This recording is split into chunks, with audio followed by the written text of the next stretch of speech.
Okay, I've got stream rolling now.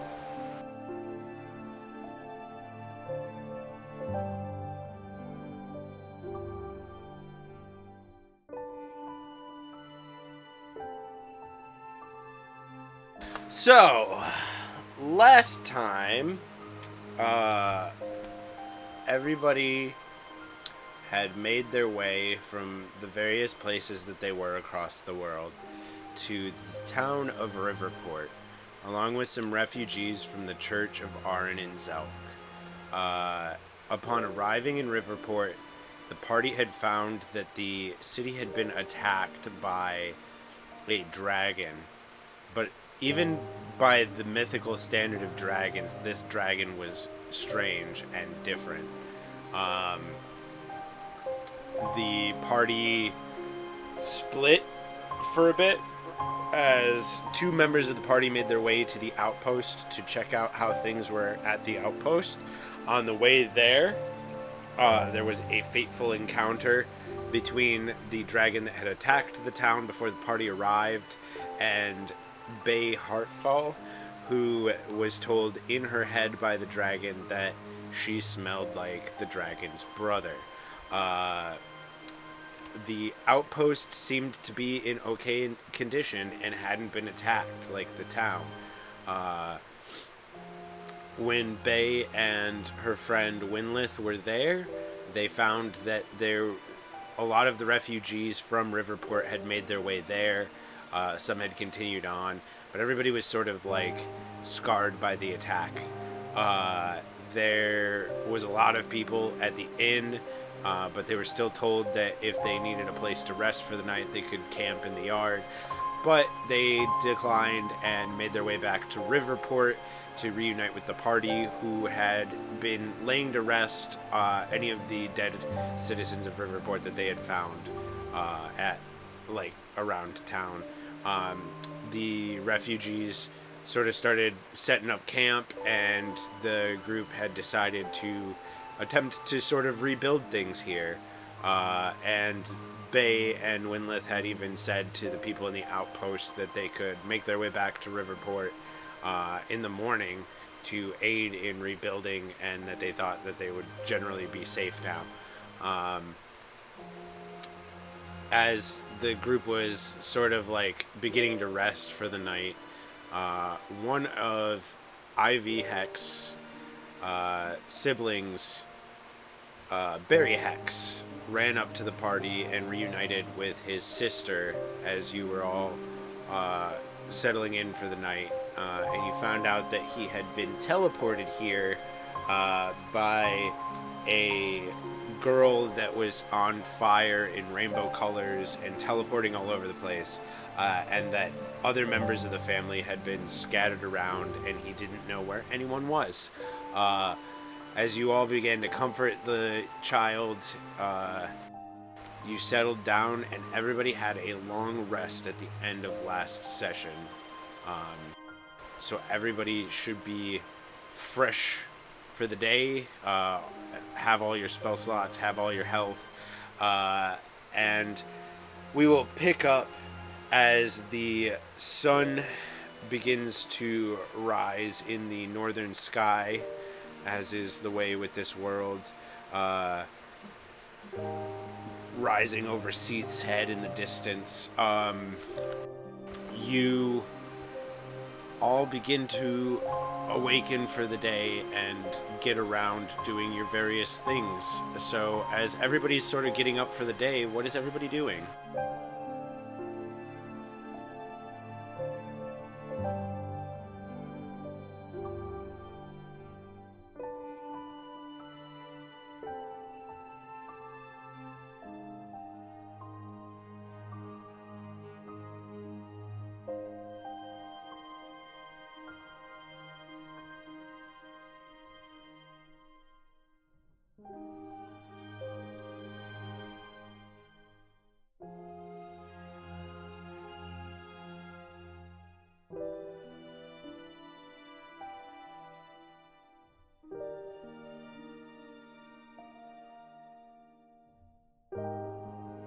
Makes sense. Prepping your spells for the day, just giving thanks for making it through the night.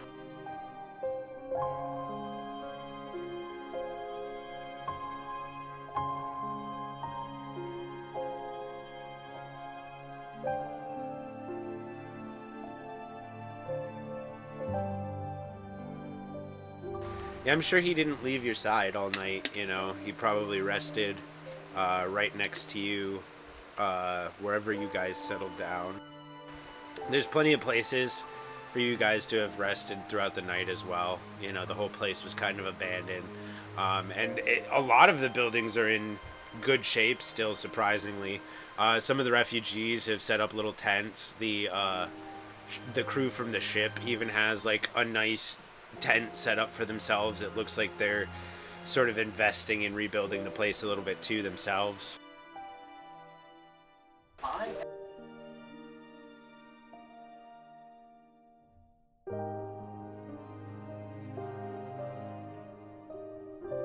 Oh yeah, down by the way on and off the like big like stone dock, there's a bunch of like little fishing shacks that line like the side of it. You're able to like find plenty of stuff to go fishing. Probably even a few like small fish flitting around in a bucket somewhere.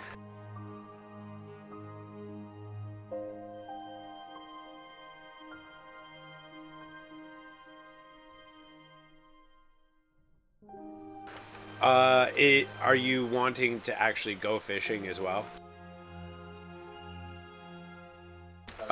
Go. I imagine that you're used to fishing and whatnot, so go ahead and give me a survival check at advantage. And while she's doing that, what was everybody else doing? I thought I heard somebody else chiming in.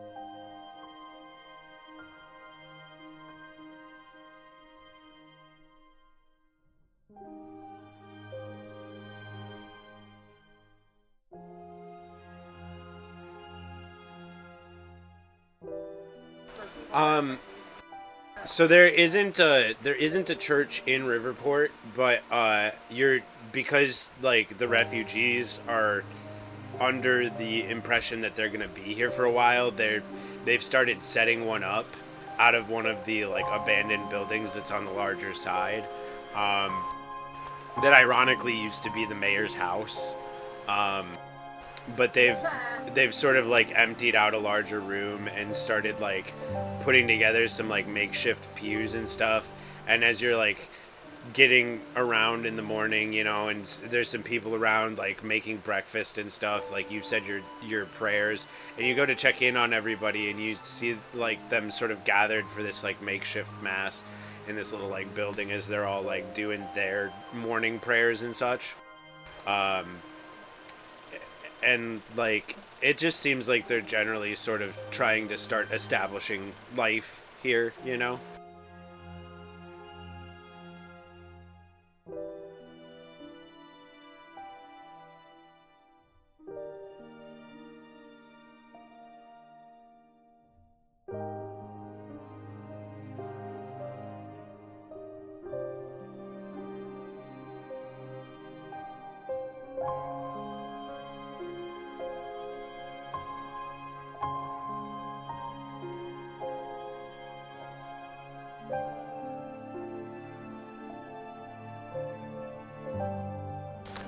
With a 16, I imagine that you're able to catch a medium-sized fish or two.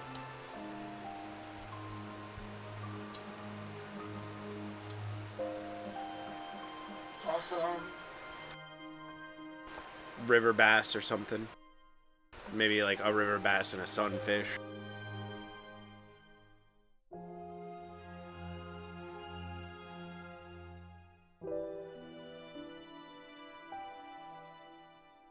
No, not sunfish. That's a big fish. I was thinking of a different. I meant bluegill. Why did I say sunfish? Brains.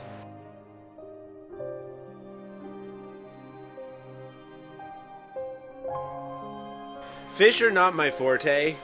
I know some fish, but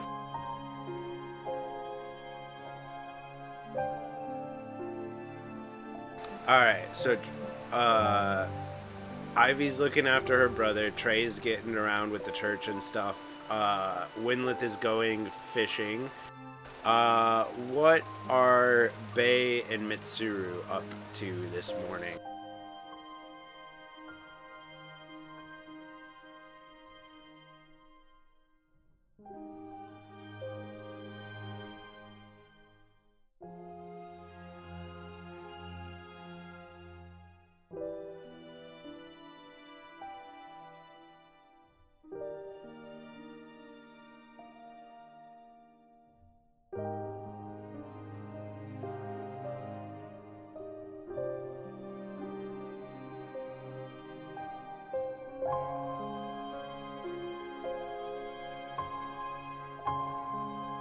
I imagine as a druid you sort of like commune with nature to get your spells for the day or whatever. So you probably like walk out into the woods for a sec and just like plop down and like meditate or whatever for a moment. And then as you're like coming back, you catch Winlith fishing off of the dock and come back together. As like the party does regather for the day, you will see a few people coming back from the outpost.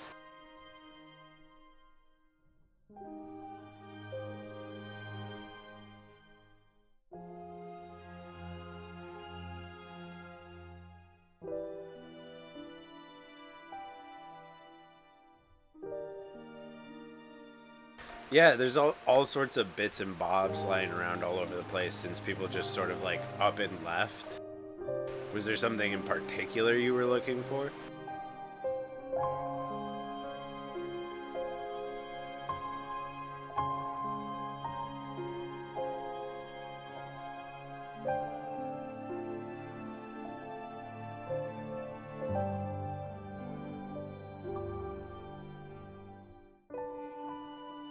Yeah, you find like a bit of like chain or whatever, like jeweler's chain, and like you take some like old fishing like lures or whatever, the little like flashy reflective bits from the line, and like put them together so that they sort of like clack together a bit on the chain.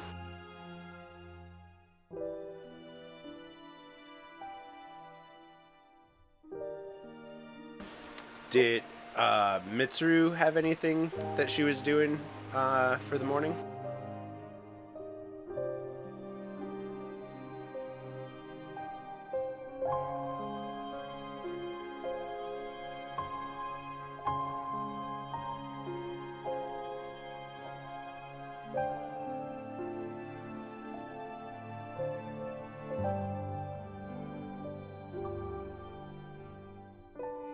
Yeah, you sort of scope the perimeter. The wall is pretty solid and intact for the most part now. There's a part of the mountain that like comes down into the wall a little bit, like, but like the wall like runs through it really solid. It's almost like built on like not a cliff or something, but like it's raised up from like the water level in the river. So like the dock comes up off of that like little like hilly cliff area that it's on, and like you can walk or like underneath the dock and everything.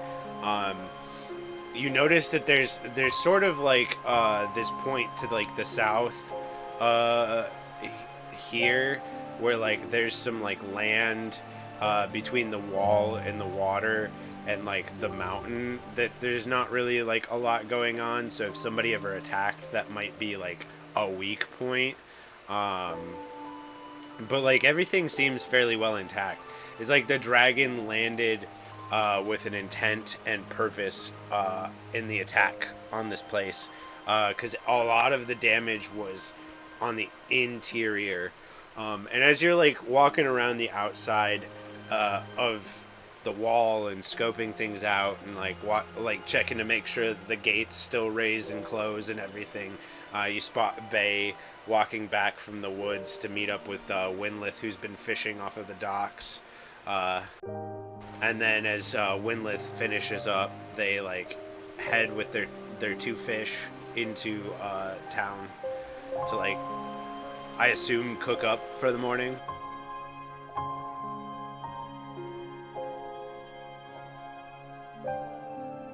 So yeah, as the party like begins to like get around for the day, you know, Winlith and Bay have a nice fish breakfast. There's some chickens in a coop nearby, so everybody has some like eggs. Like I said before, there's plenty of like stored supplies in the inn from before, so everybody eats pretty well for the morning, enjoying various meals, some fresher than others, but supplies are being used well and rationed well, and it almost seems like there's a sort of community starting to build here again. And I will say, as a few people return from the outpost to help rebuild, there are a few that sort of stand out. There's a like dragonborn that looks sort of like a cartographer type. He's got a bunch of like map tubes hanging off of his back. I've got to check my NPC list. So if you are watching this and you're in the party later on, just make sure to fast forward through this part. Yeah, the two that really stand out is there's like a blacksmith elven lady. She's like really ripped for an elven lady. And then there's like a golden dragonborn who's like very short. He's like maybe 5 feet tall, and he's carrying a ton of maps. But the blacksmith sort of returns to her forge and starts like making stuff to help with repairs and things.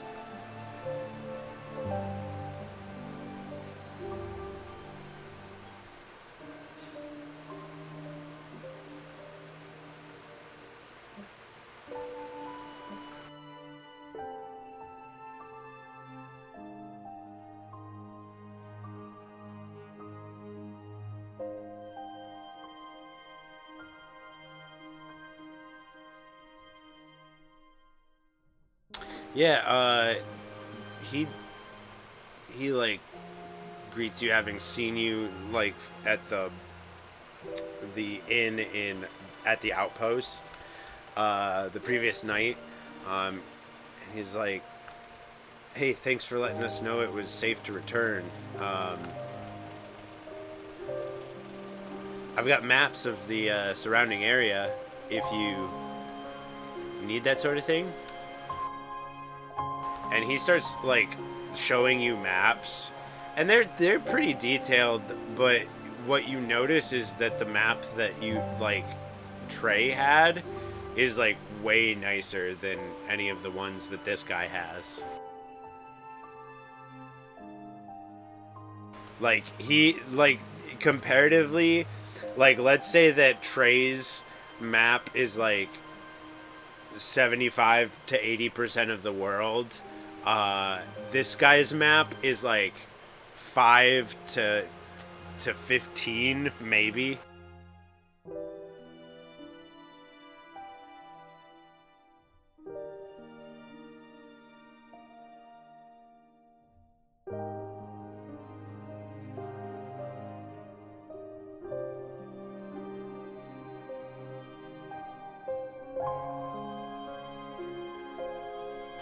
Oh yeah, my family's lived in Zelk for a long time, and I came out here trying to make a name for us by mapping the frontier.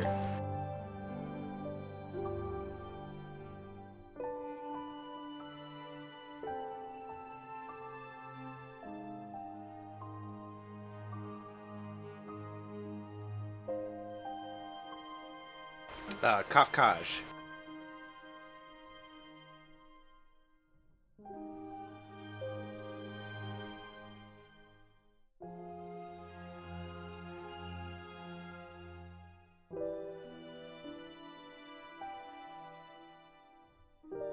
And Koff should be in... He should be in your NPCs or actors or whatever you want to call it.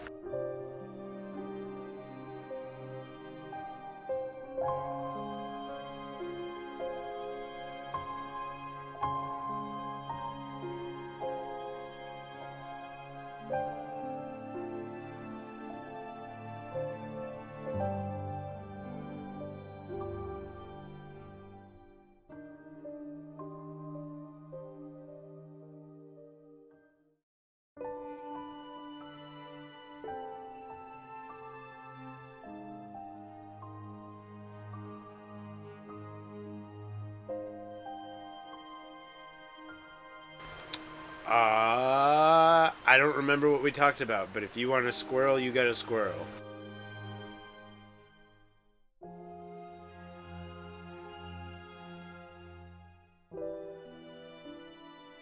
Right on, So right that on. way it could hide in her hair.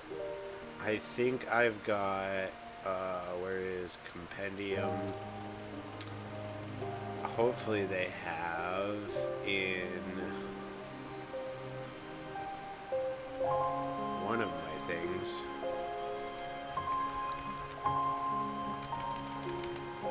Nope, they don't. But yeah, you definitely, you've got a little red squirrel that you summon.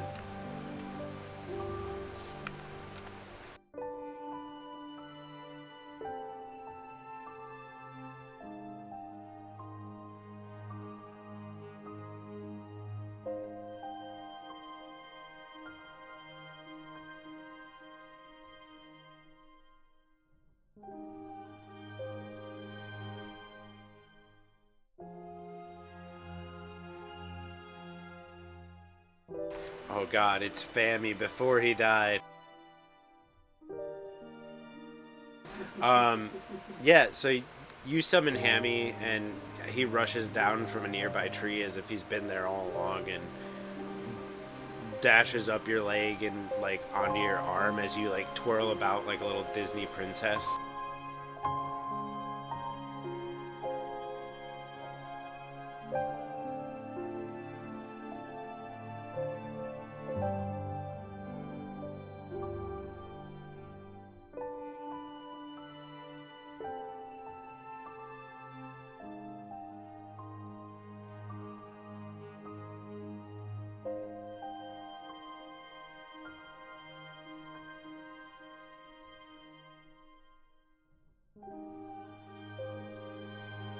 So yeah, you all kind of like regroup for the morning as you've like gotten around and stuff.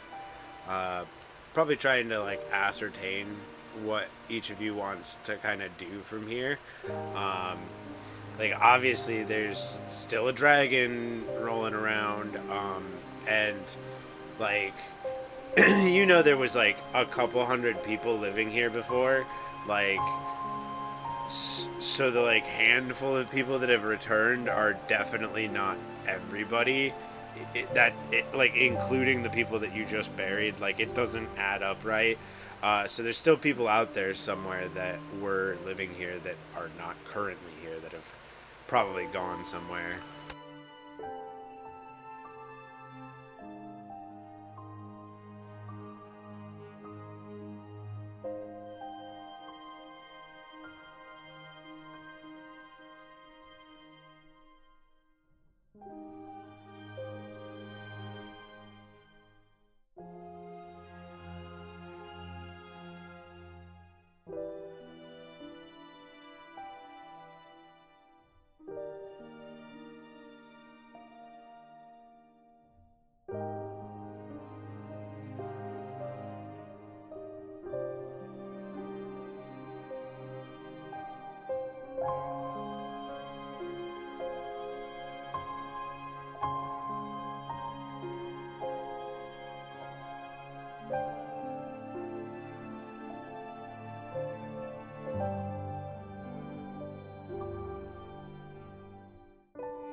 You mean like just paths that people take around the area?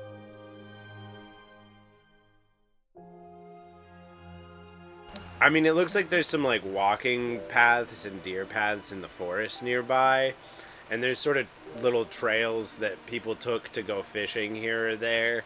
Uh, like you can tell a lot of them because like some of them come from like near the dock and stuff, and then and like at the end of the trails down by the river, you can see like chairs and such here and there sometimes. But like, yeah, there's nothing crazy nearby. Uh, uh, a little further down from the outpost, you can make out a little farm. They seem to have a bunch of pumpkins growing.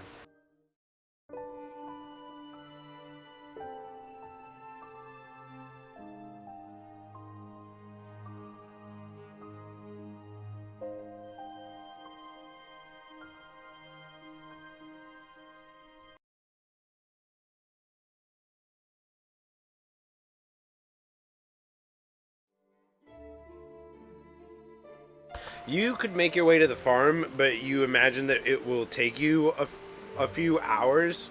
Um, because it took Bay and Winlith like I'd say it probably took them like because it's a couple miles down the road, you know. Like you can sort of see it because you're on a raised surface, so like this area by the river here is like sort of higher up. Like I said, the wall of Riverport is sort of on this raised little hilly cliff area.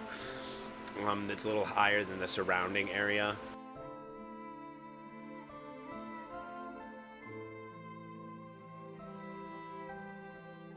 Like strategically, it's very solid. Like it makes for a good view, like in most directions.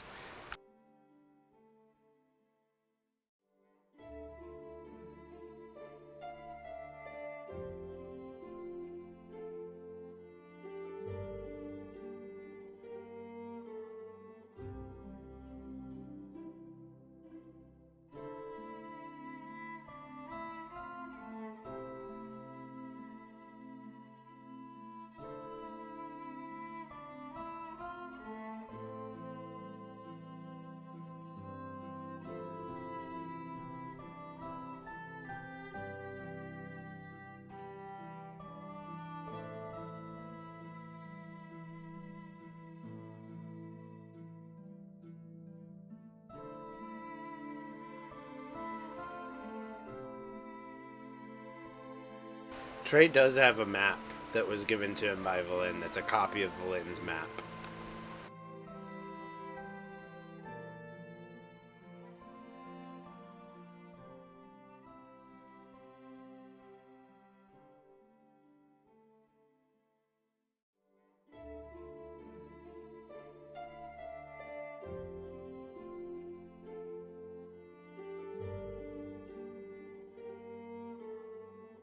So yeah, Trey's map has pretty much everything you see on this like world map here.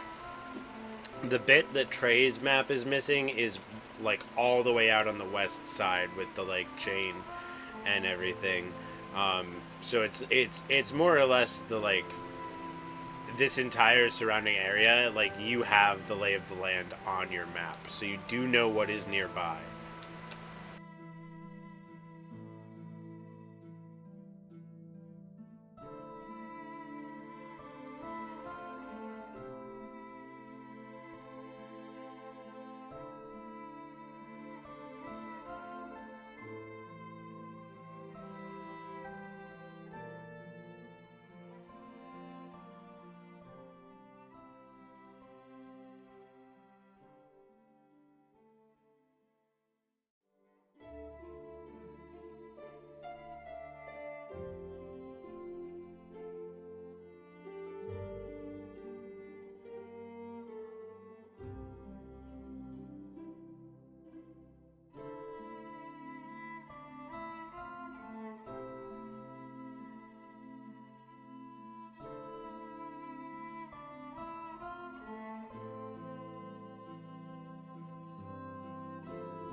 Um, make a perception check, Bay.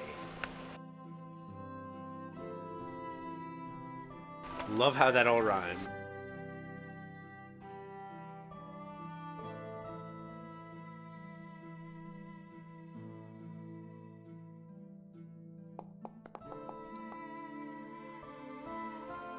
Very nice. You notice because you've seen somebody who lived here's maps.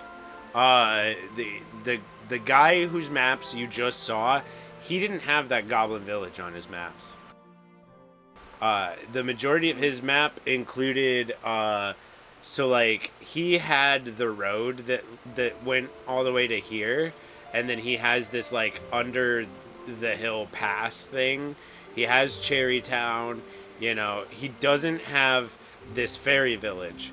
He doesn't have like this gnome grotto. He didn't have this little fortress here. But like he had like a lot of the like civilized areas on his map. He might even had the wizard's tower drawn on there, just not labeled. And then like the furthest it went is down to like Lost Reach in the arena.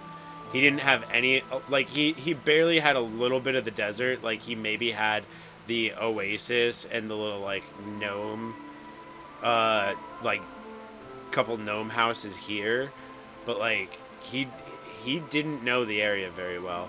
And it seems like probably considering he was a cartographer and it was his whole deal to know the area, outside of people who were like woodsmen or whatever, they probably don't know that there's like a goblin village there. Outside of the fact that that area is referred to as the Goblin's Vale and people are attacked by goblins there.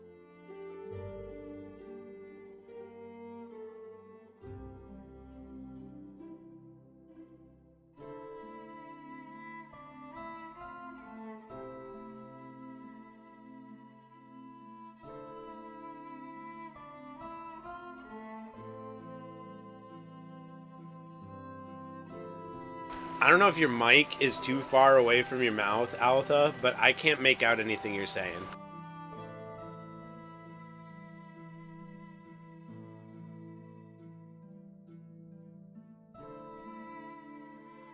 Sounds a bit better.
All right. Big question: Is Ivy it? Okay. Is Ivy going to bring Barry with, or does Ivy want to leave Barry under the watchful eye of somebody?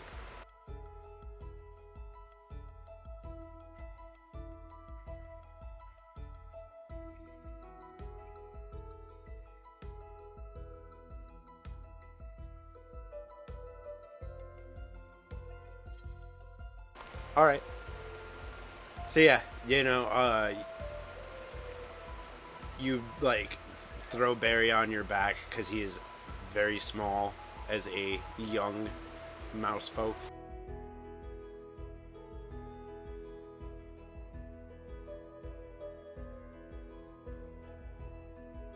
But yeah, the party starts making their way down the road, on which, on the map that Trey has, it is labeled as the Road to Adventure. Um, After like an hour and a half or 2 hours, you guys make your way to like the area around the outpost and this small farm. Did anybody want to check in, or are you guys just going to continue your march down the road until you make it to Cherrytown?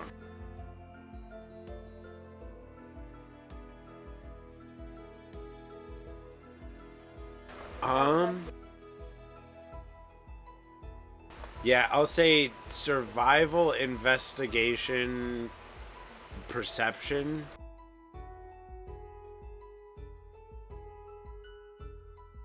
Dealer's choice.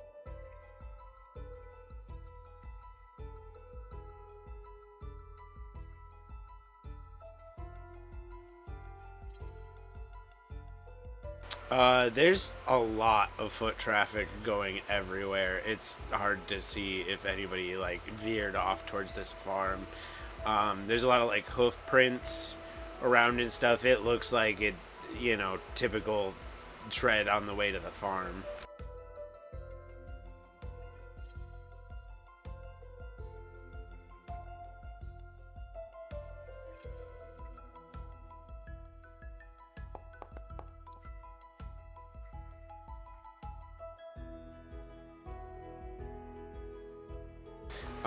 Ivy, you live out in the woods. You're used to like checking tracks and things.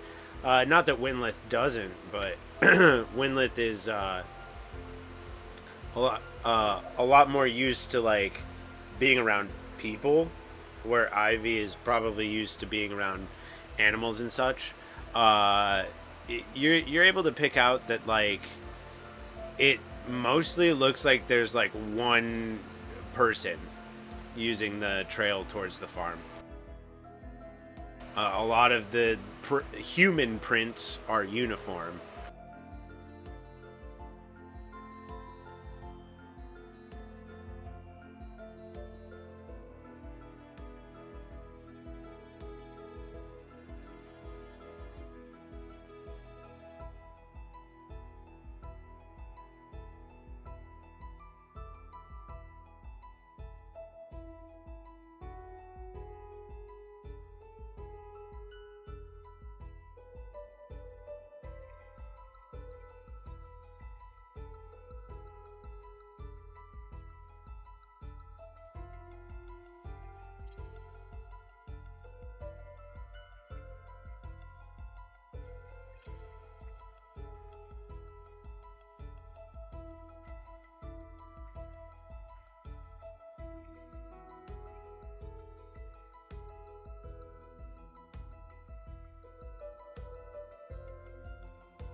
Yeah, you catch close to what Ivy's pointed out. I mean, but like you're not like a man of the woods or anything.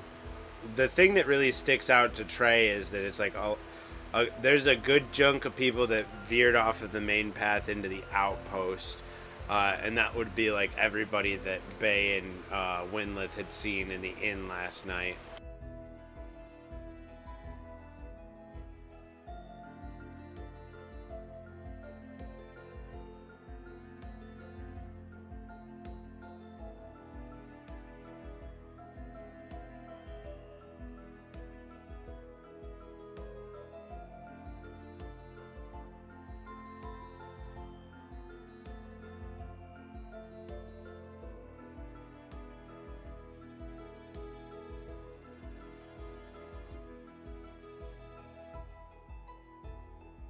You, you got to turn him all the way up.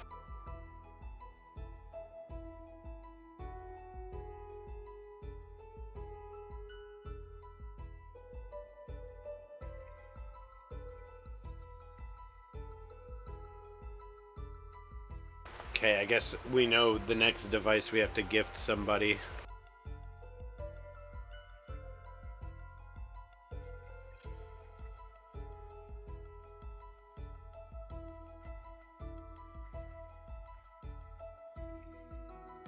Someone needs a new mic.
I can make him small.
All right.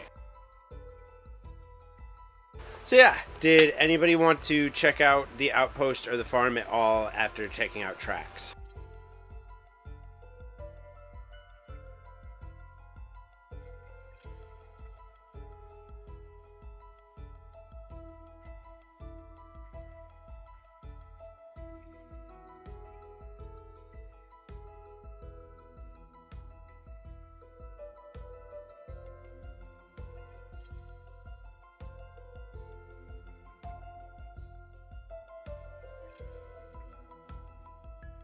Trey wants to check out the farm even after being communicated to that only one person has been using the trail to the farm.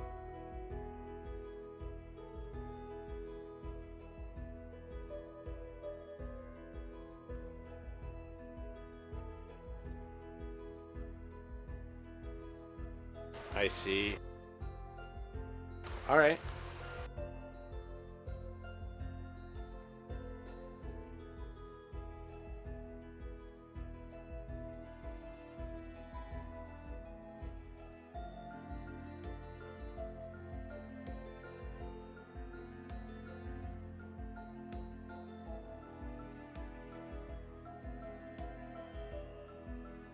When I say that it's not one set of footprints, but it's like one person's.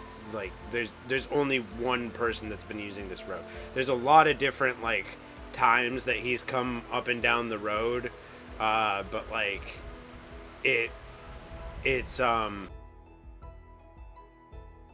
of them are older, some of them are newer or whatever. Like, but you can surmise that it's the person that owns the farm is the only one that's been using the road.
All right, as everybody's sort of like approaching the farm, do you guys take the trail to the farm, or do you like kind of cut across the field the quickest way that you can?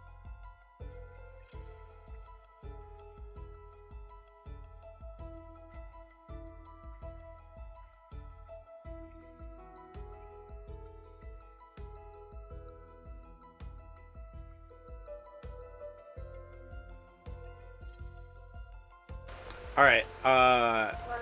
Everybody give me your passive perceptions, and then you can roll for perception if you want as well.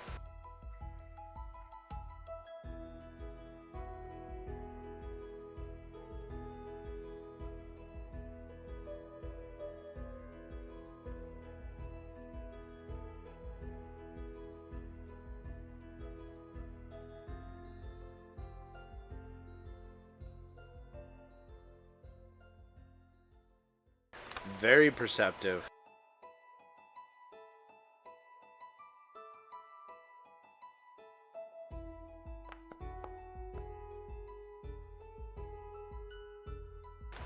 Androx the second. Yeah, 17's all right. You can. I was just saying you can give me both. It. Yeah.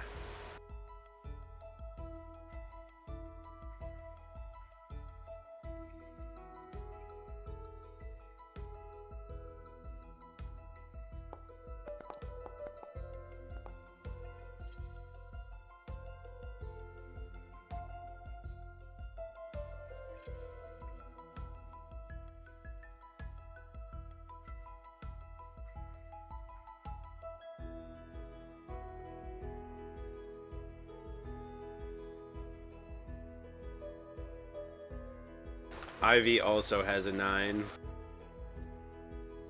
Or no, I'm looking at the wrong one. Nope, no, I was looking at the right one. It's a 9. You got a -1 on your roll and a 9 for your passive.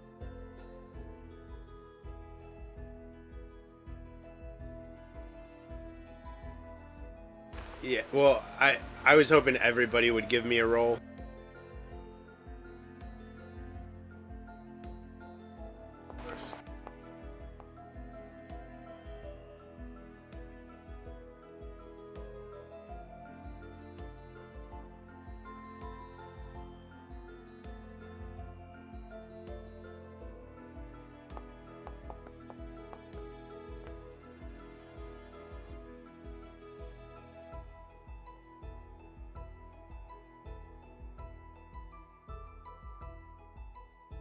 Huh, people? What?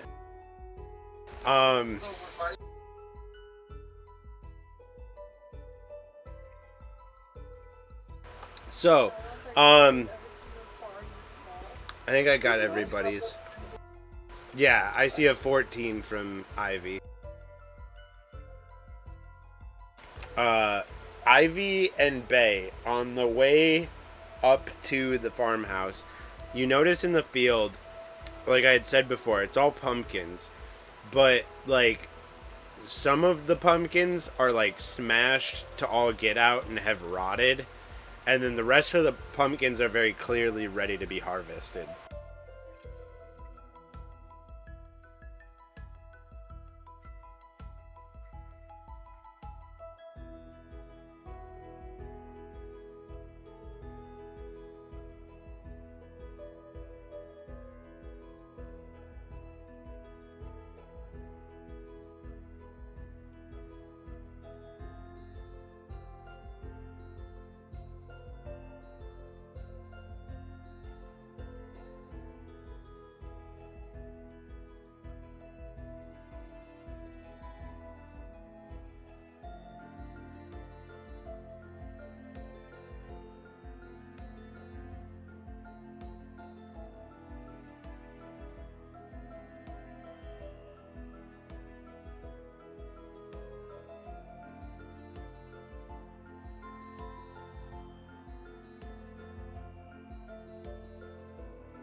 But yeah, you guys finish making your way down the trail to the farm, and you approach the little farmhouse's front door. There's a little barn off to the east a ways, and then there's just pumpkin fields surrounding the entire thing. Did somebody want to knock, or...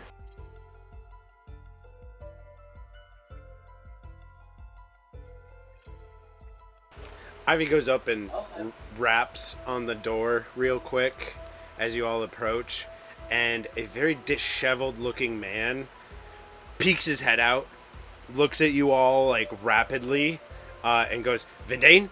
No, none of you Vendane. What do you want?"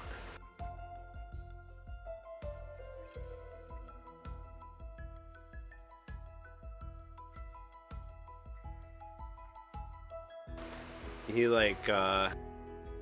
looks to the south, up into the mountains, looks at you all, and he goes, "Yeah, you best be finding cover." And then he's gonna slam his door.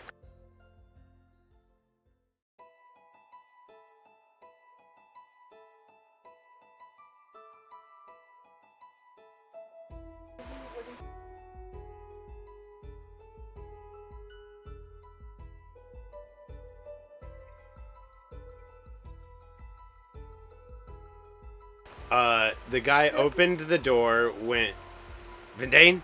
No, none of y'all Vendane." And then he goes, "What do you want?" And then Ivy said, "Information. There's a dragon roaming about." And he goes, "Yeah, you better find cover." And he goes to slam the door.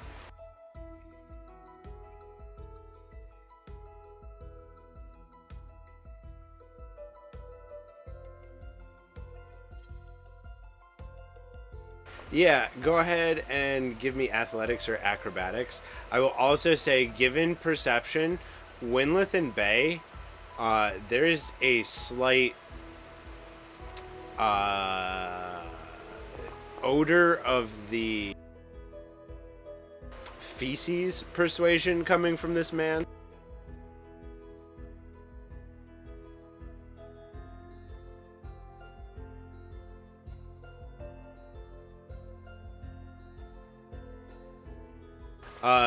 Trey goes to like shove his hands in the door and like grab the door and pull it back. And one sec while I roll this.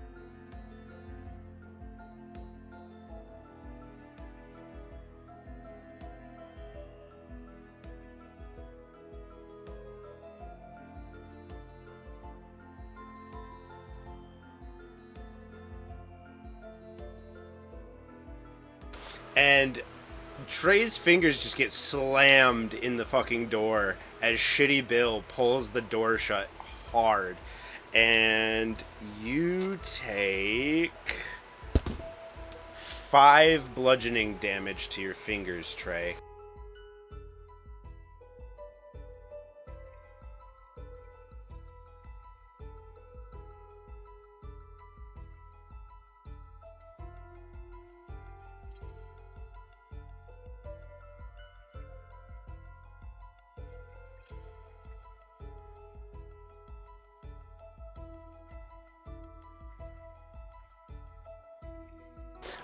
Why don't you go ahead and do you want to, despite the fact that you just hurt your fingers, do you want to try and like keep them in there to like keep the door from shutting, or do you like pull them out quickly because of the pain?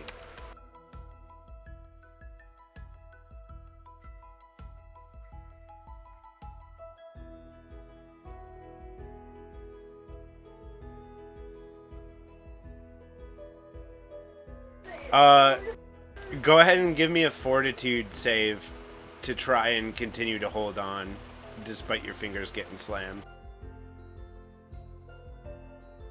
Yes.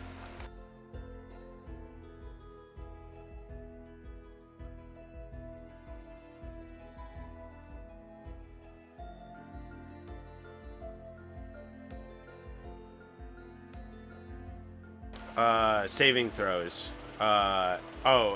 Constitution. Sorry. My brain still lives in 3.5 sometimes.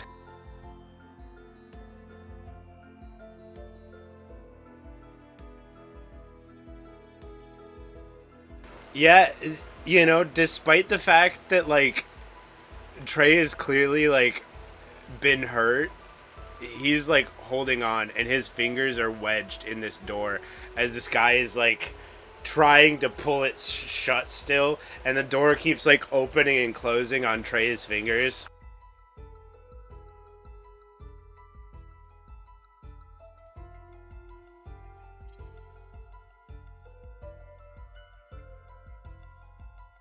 Gonna fight it, Trey, or are you gonna let her pull you away?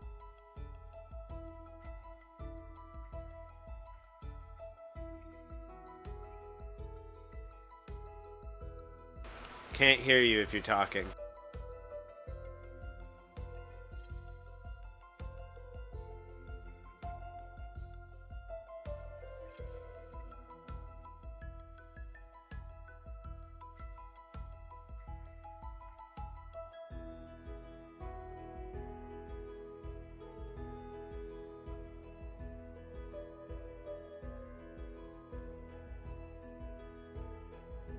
Yeah, it's probably a clear sign that like that's not a good idea, buddy.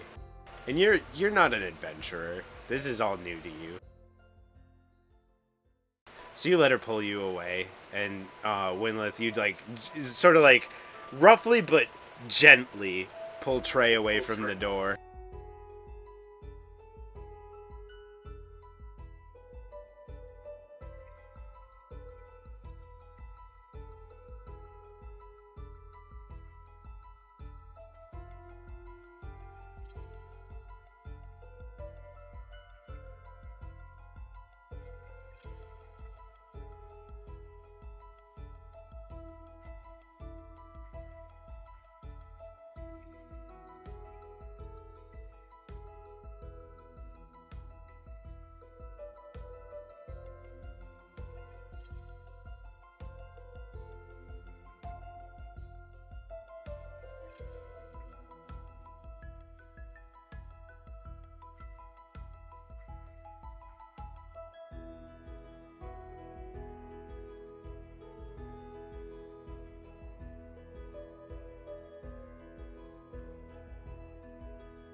Trey knows Vindane. Yes, Trey is aware of Vindane from. Vindane was the name of the man that was manipulating the man that raised you.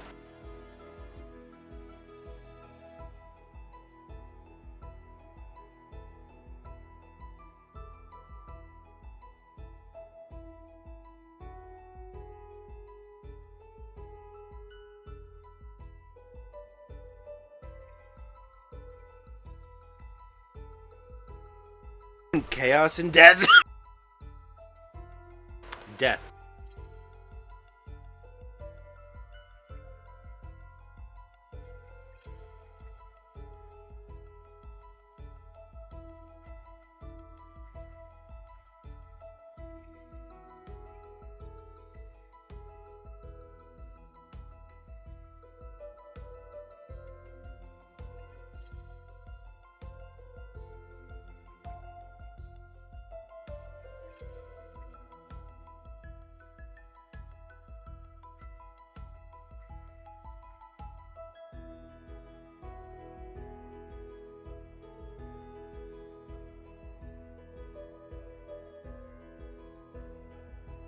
Yeah, you hear a grumble from you hear a grumble from the other side of the door.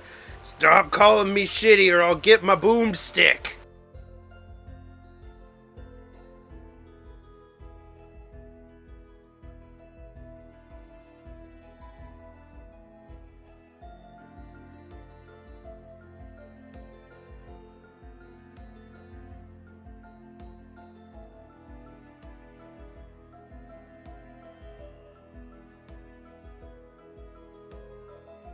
I'm gonna go through your mom's panties if you don't get off my goddamn property.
Lord.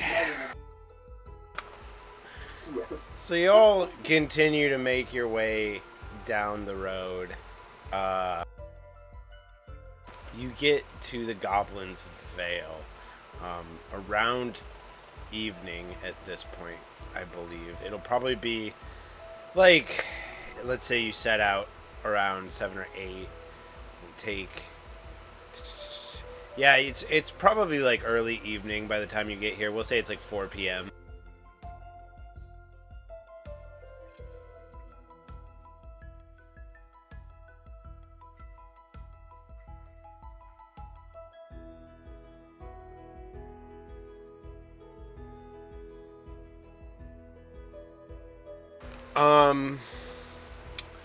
I will say that with your passives, Winlith and Bay are able to catch that the majority of footprints from here head towards Cherrytown. They're sort of all over the place though. Without like investigating, you imagine you're gonna have a hard time. You know, so if you'd like to see if anybody like headed towards the Goblin Village on the map, just go ahead and give me a survival check real quick.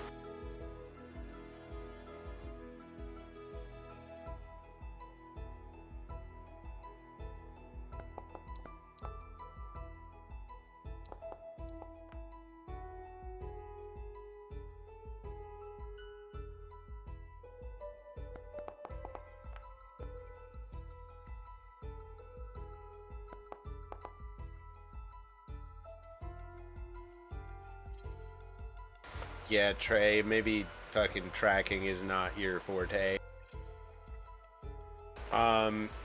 Yeah, like, you're all scanning about,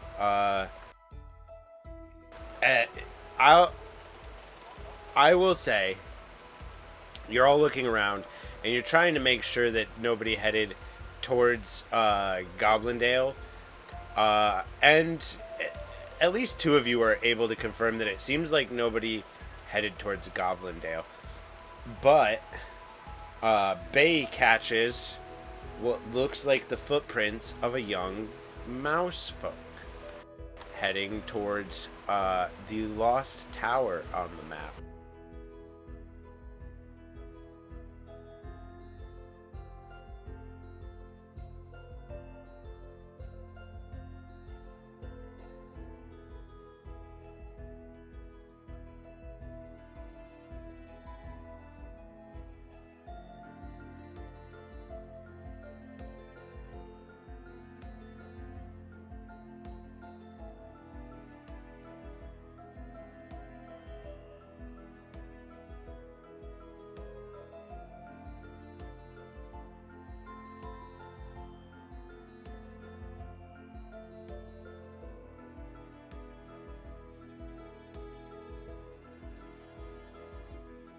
Alright, using the map at your disposal and the general forestry skills of the like good chunk of you having, you're able to scout your way through to this tower, and you can definitely tell that this trail that you're following, while faint, heads all the way to the tower, and you see them head all the way up to the front door and in.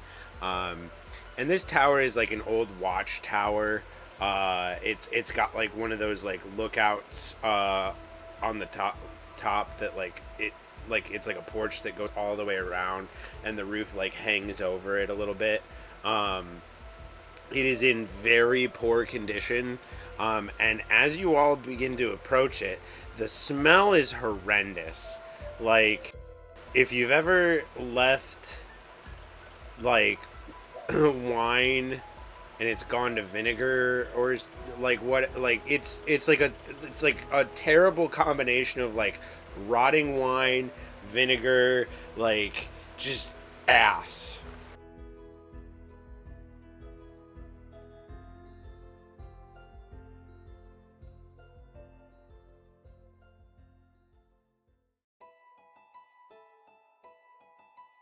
Not that kind of ass, thankfully. But this is more of like a fermented persuasion. Like the worst kombucha anyone's ever smelled.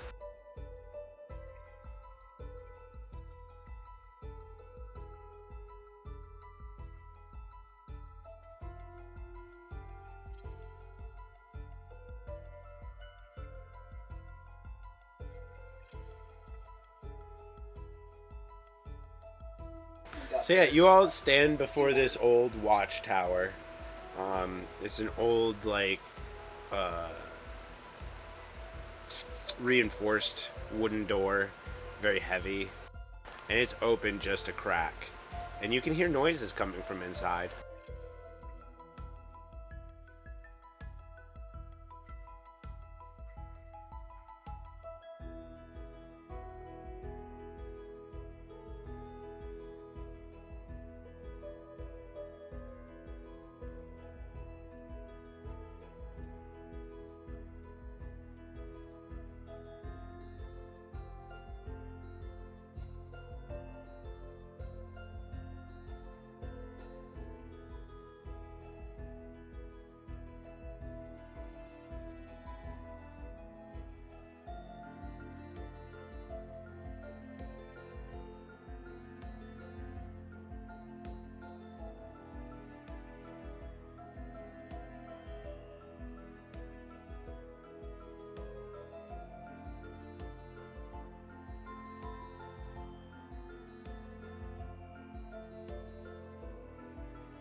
All right. I'm gonna have a quick.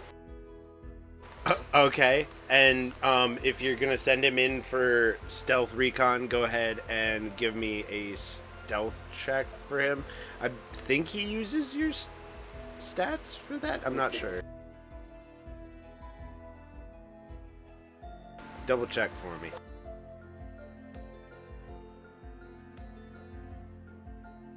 Either that or it's whichever is better or something. I don't fucking remember how it works. Familiars are fucking weird in D&D.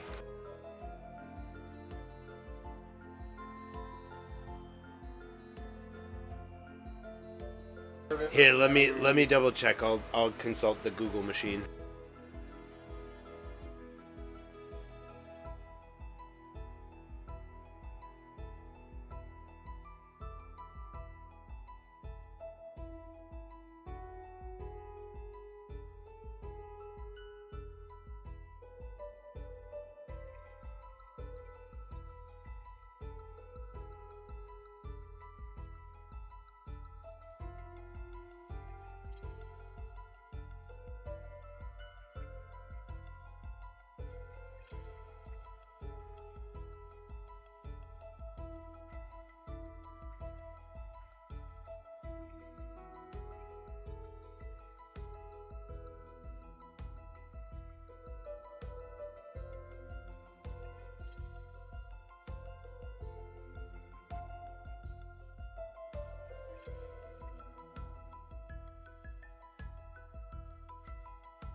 Why Yeah, I found stats. Yeah, I found stats, so we'll use that, and I'll make sure to have it set up for you for the next session, or by the end of the session, whichever comes first. But he will have a +4 on stealth. He has +5 on acrobatics, +5 on perception, and +4 on stealth.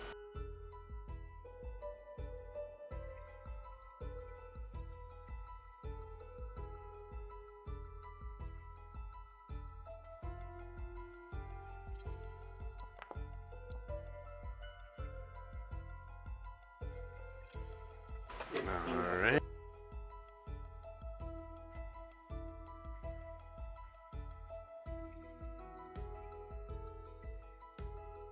I rolled a 1, a 14, and a 9 on all things having a negative in perception. Hammy's able to stealth in and play the part of an innocent squirrel as he like sort of shambles about. There's 2 mushroom creatures hanging out with a little mouse girl that looks very similar to Ivy. They're all like playing on a rug.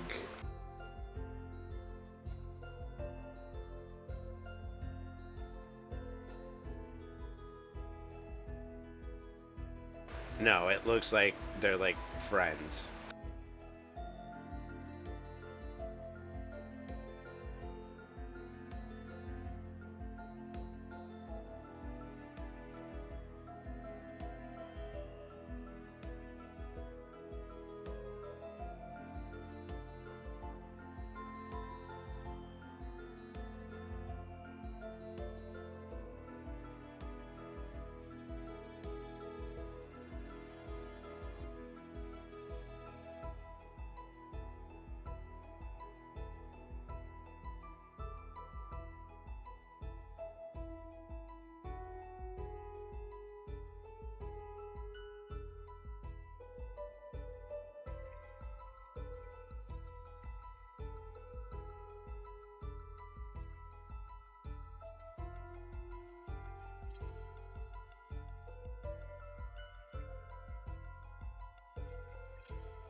For the purpose of speak with plants.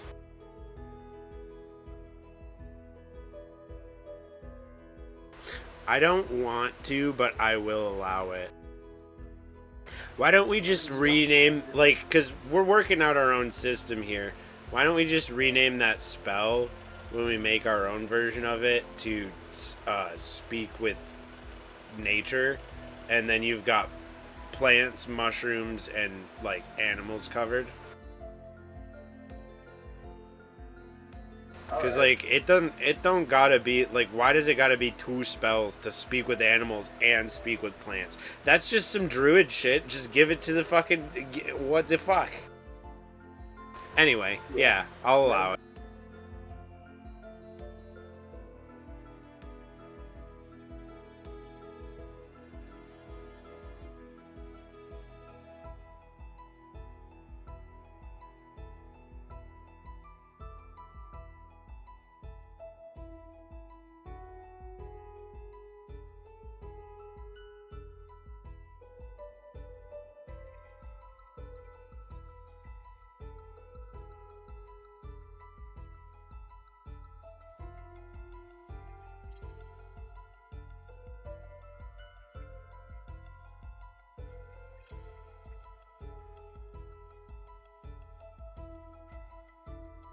They like look up at you and go, huh? What?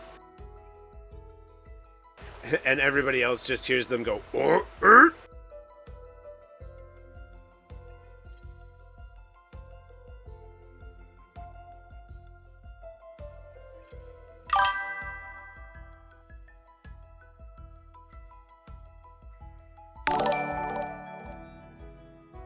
Oh yeah, this is your eldest younger sister, Furry Hex. And when she sees you, she jumps up really excited. It seems like they were playing some game where they were like stacking extraneous like broken pieces of wood and rocks and stuff on the floor, kind of like blocks, but they didn't have blocks. And the mushroom guys look at Winlith and go, friend, like mouse.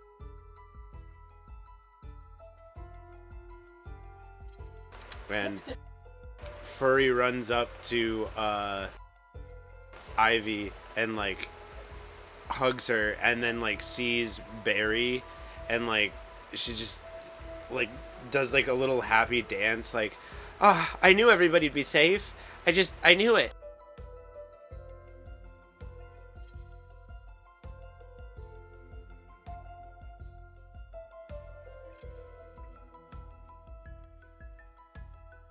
And Barry's like beaming at the moment. Just smile from ear to ear. Which is kind of crazy because he's a mouse, you know.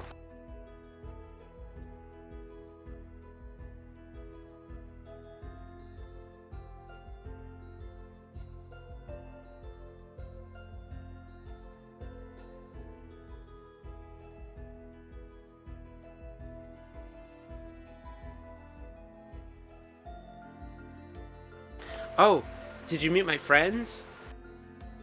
I don't know what they're called because they don't talk our language or nothing, but they're real nice. We've been playing games.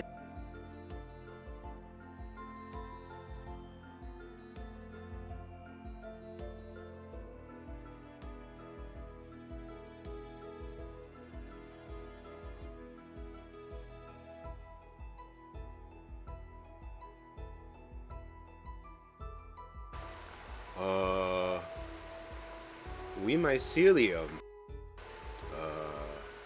No names. Don't do that.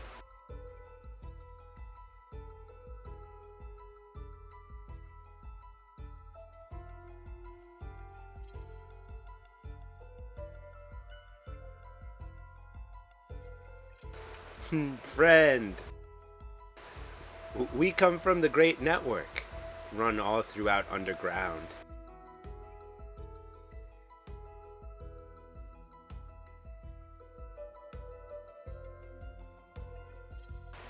Yes, we were born into forest, southwest from here.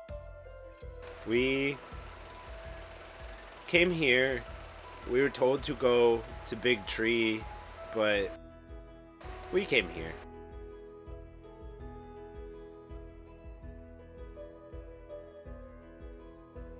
They like point to the southeast.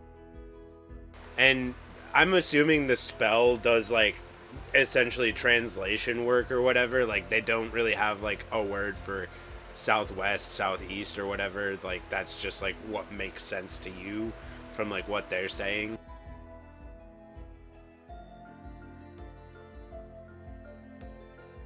But having seen the map, you're probably able to connect that there's a big mushroom forest to the southwest. And on the map, there was a big tree to the southeast.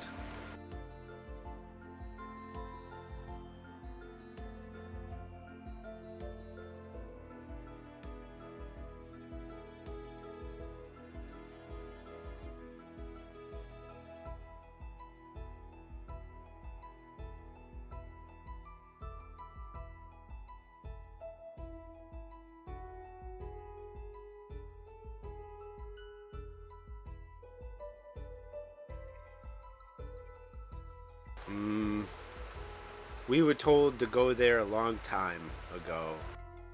Back then there was a connection. Now connection is gone. We live here now.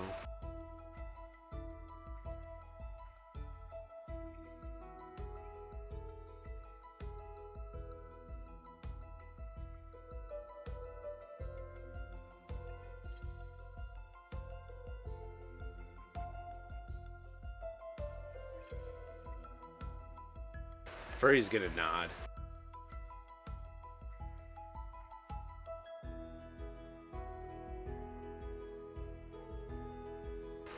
Definitely below.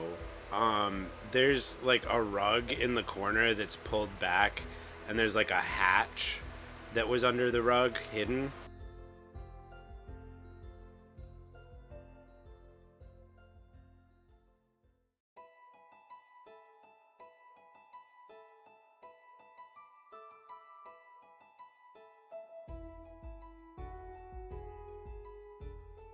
They're just gonna like shrug and nod.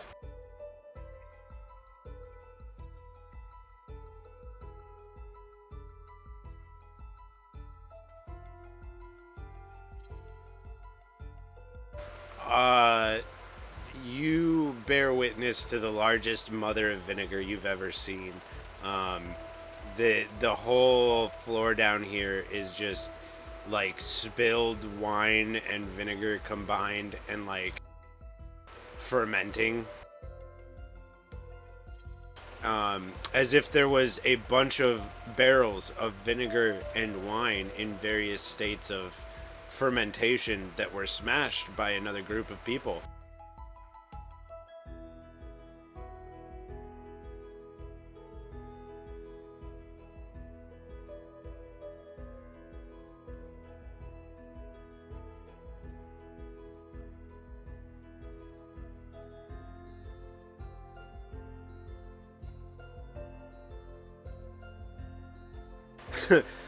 When the party originally rolled through this tower, the basement was like hidden under the rug, and they went down there.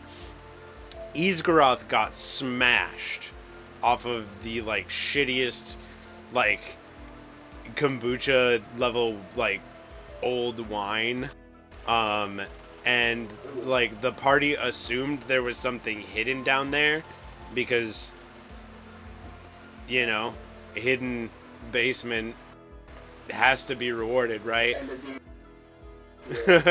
So they smashed literally every barrel and left about like little higher than ankle deep fucking wine and vinegar just hanging out on the basement floor. And they made nice with these mushrooms when they came through, so they didn't have to fight the mushrooms.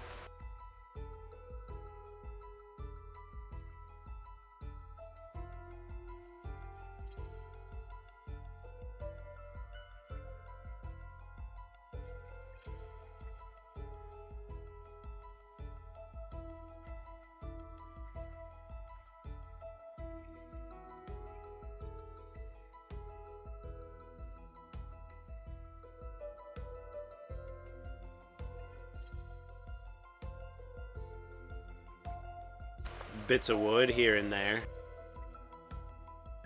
I'd say that the air is probably like astringent from the smell.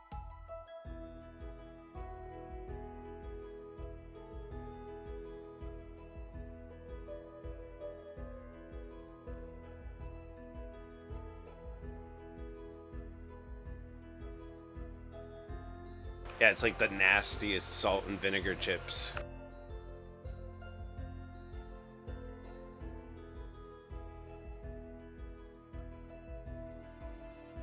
Oh, that.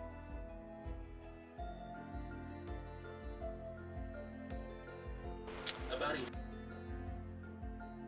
In world time, it's probably been sitting like this for a month and a half.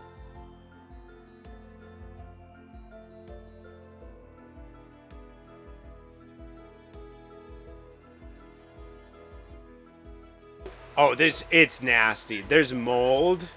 Like, it's not good. It's like opening it hurts your eyes.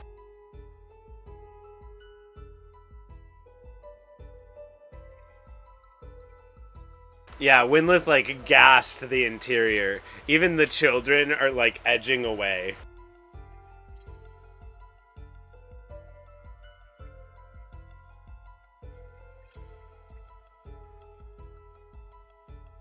Yeah.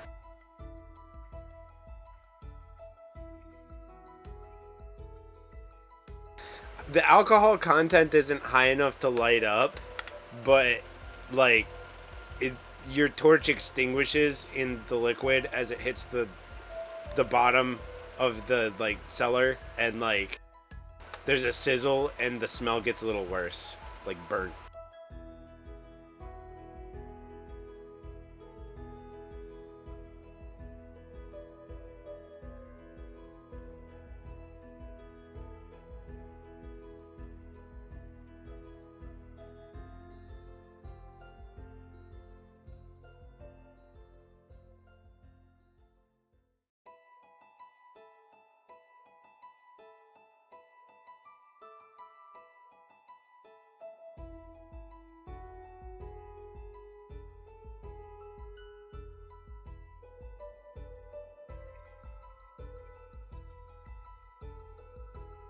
Oh god.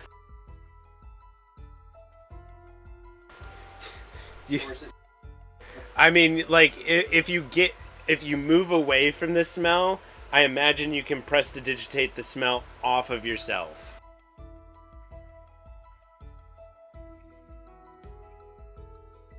Yeah. The entire Hex family has like moved downwind or like upwind and away.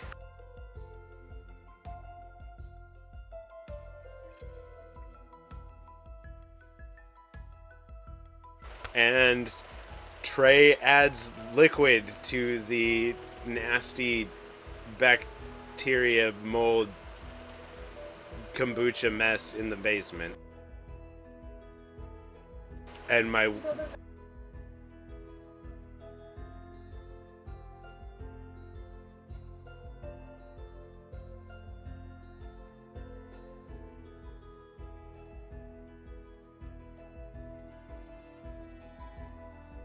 it's like a whole bunch of just vegetables and stuff tumble down the stairs and start floating in the mess. And you've set up the future poisonous swamp.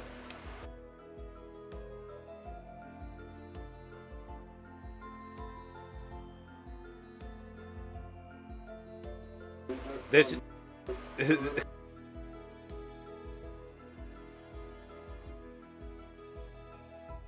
No, this is the beginning of our very own Scarlet Rot.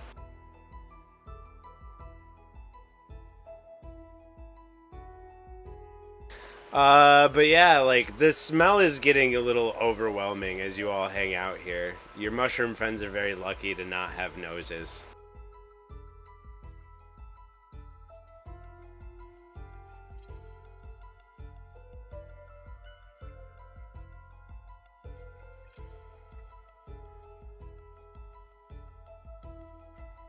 No.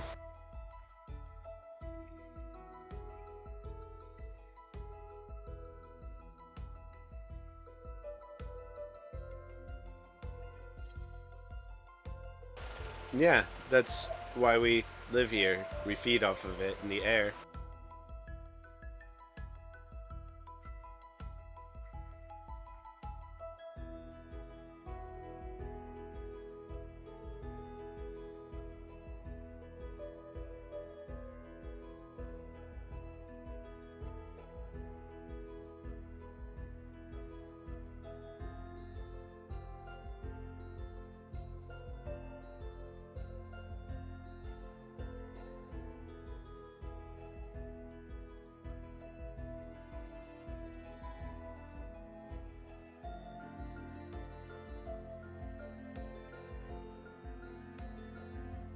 Gonna gas the goblins away.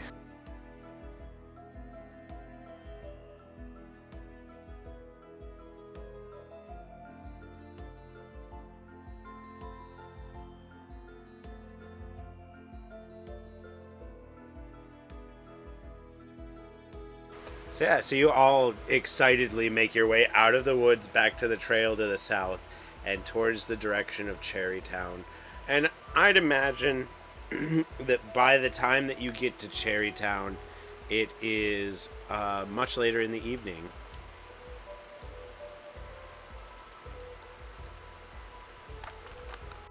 It is 8 p.m. at this point as you're arriving, and the sun is beginning to, well, is just barely peeking over the southern horizon.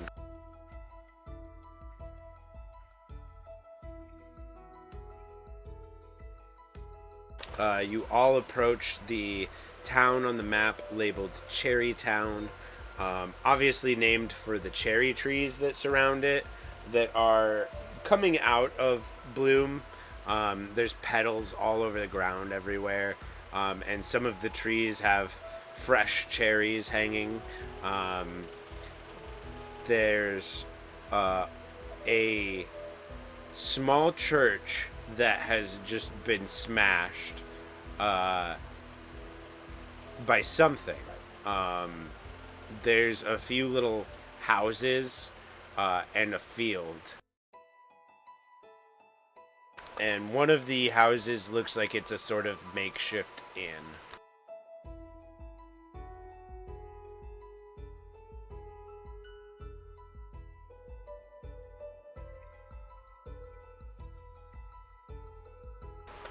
On approach, you don't see anybody out and about, but the field near town seems to be tended.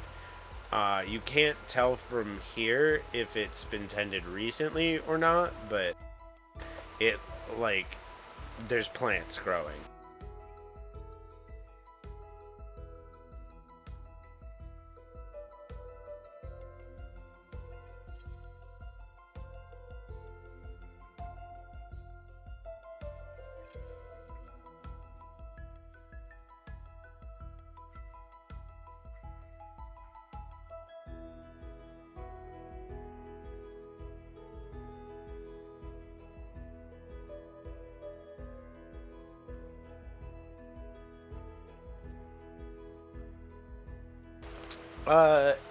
It from it without investigation, it looks similar. Something large definitely smashed it. But if you would like, you can give me an investigation check to examine the ruins of the church.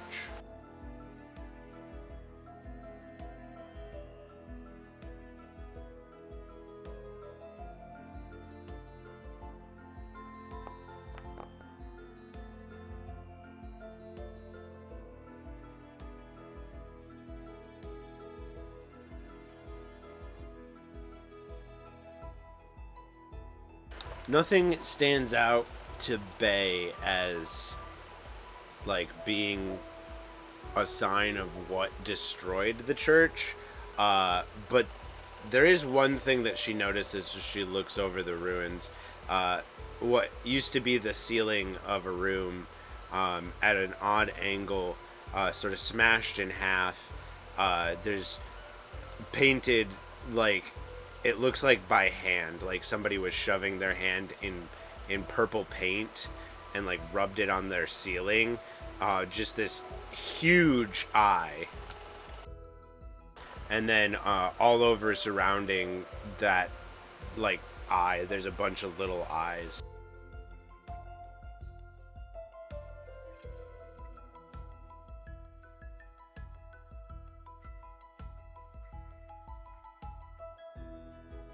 Also, it looks like somebody tried to like smudge it off or smear it, but that happened before the building was destroyed.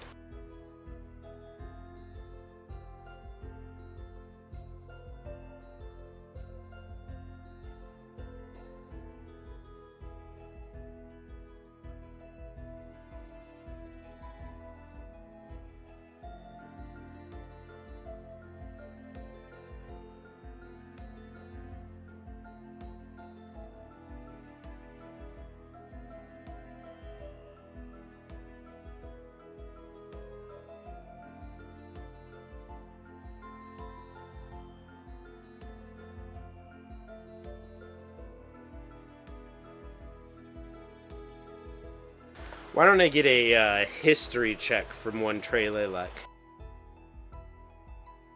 You can go ahead and do that at advantage.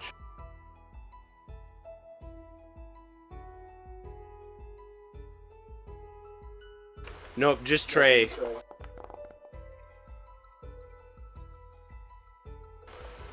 Trey, you see this mural and you immediately recognize the organization that had the foot on your neck the entire time you led in Zelk, the Order of the Eyes. This church to Arin, as you watch Bay look over the building, you can see that the stained glass and the structure were clearly in dedication to your god, but this mural, you know, is the exact opposite.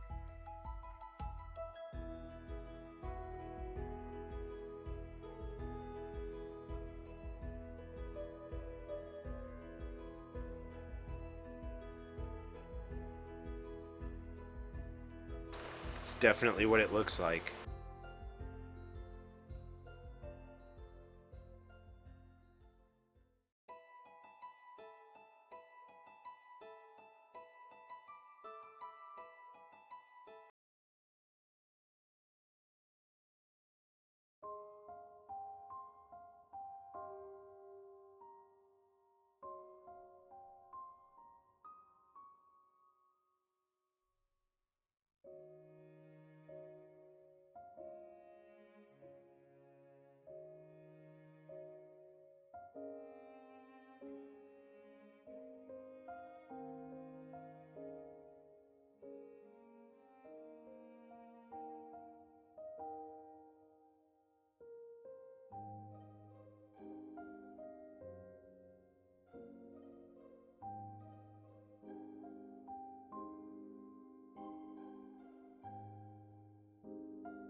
It doesn't seem like anybody was in there or anything.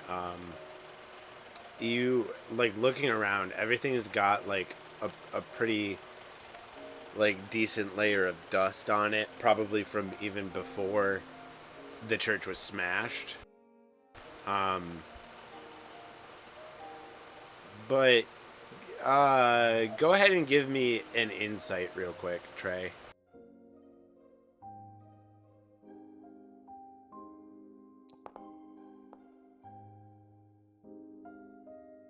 This was like this church was probably smashed because something was targeting someone inside, or someone they thought would be inside, who maybe wasn't.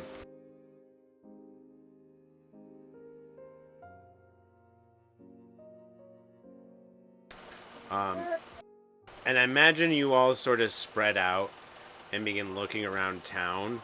And as you look inside each of the buildings,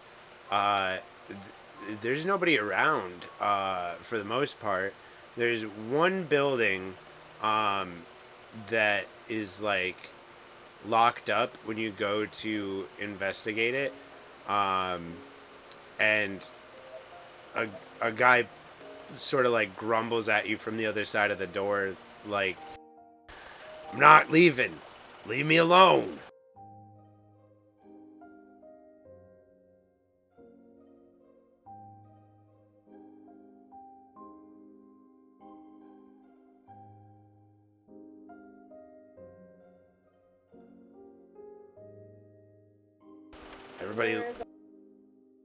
Everybody left about a month or so ago. There was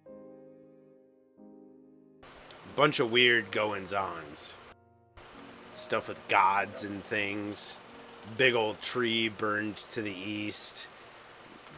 Shit changes so crazily around here. I ain't worried about it. I got a fucking field to attend to.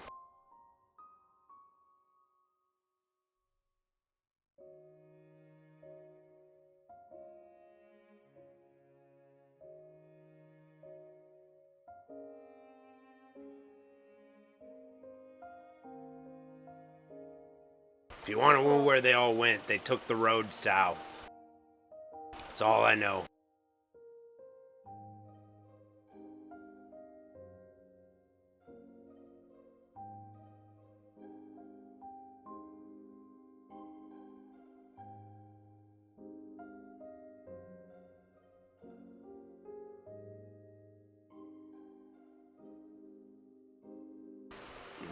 Not too much. The deacon at the church, he went crazy before everybody left. He tried to lead a crusade against the goblins and wipe out the entire goblin village because they were attacking people on the road. And all I know is that there was a group of people that didn't agree with that and went and interfered. And it was after that that everybody left.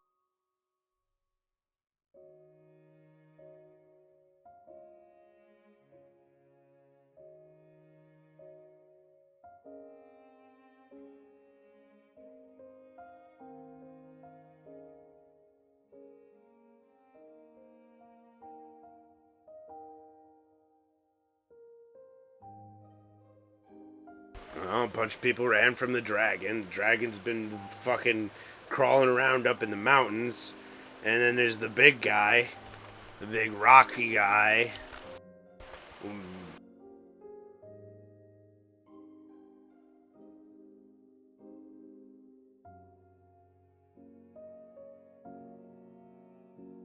I don't know. He's big.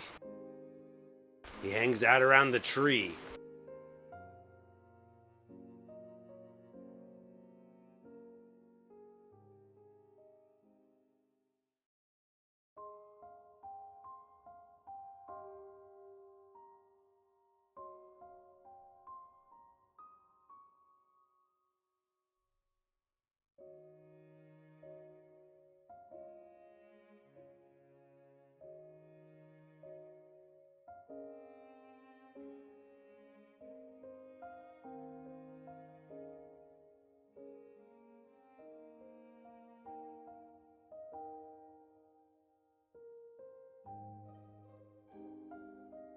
And as it sounds like the guy on the other side of the door is shuffling his way back to a bed that he got out of to answer you all, a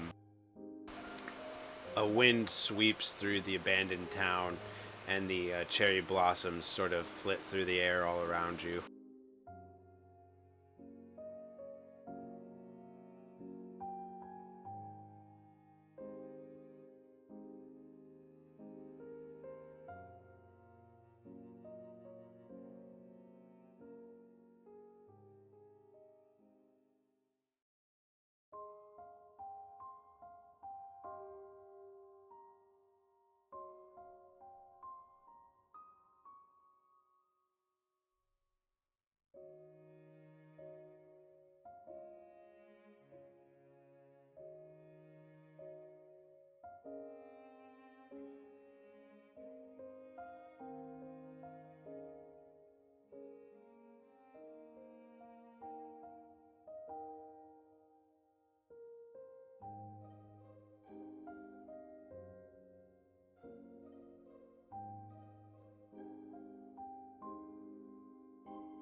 So is the group continuing down the road then?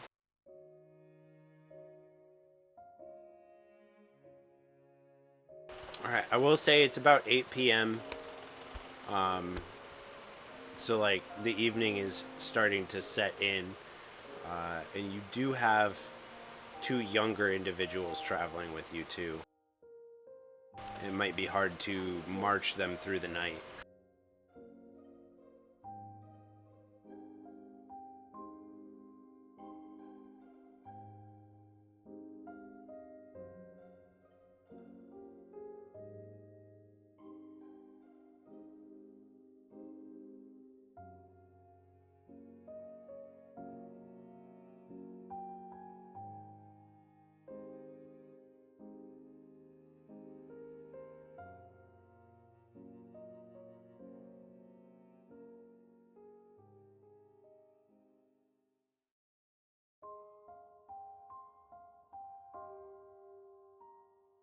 There's a makeshift inn out of one of the larger houses in town.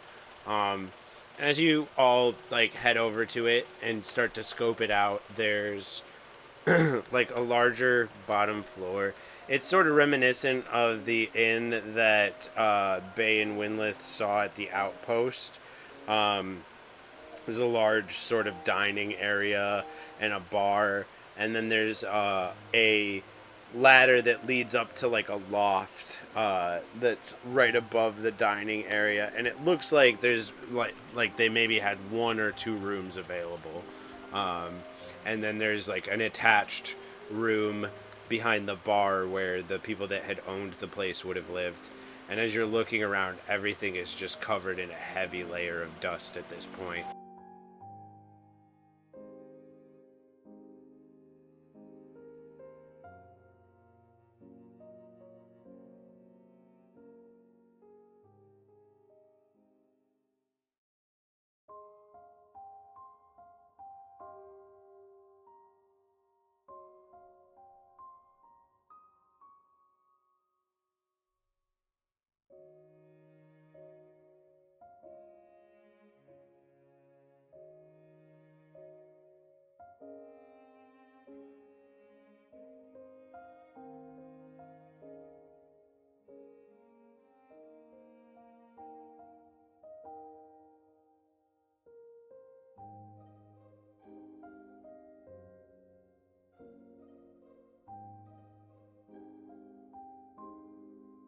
I mean, everything looks clean aside from like the fact that it hasn't been touched in a long time.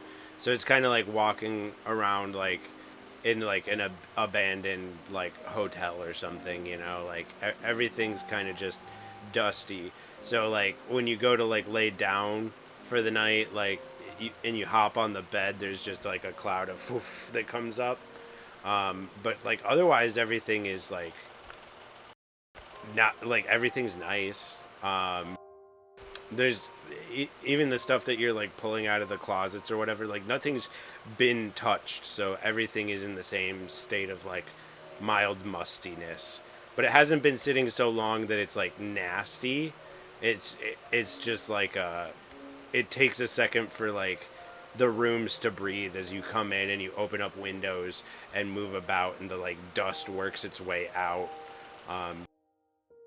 There's not a lot here in the way of supplies. Someone's already come through and looted the place from the look of things.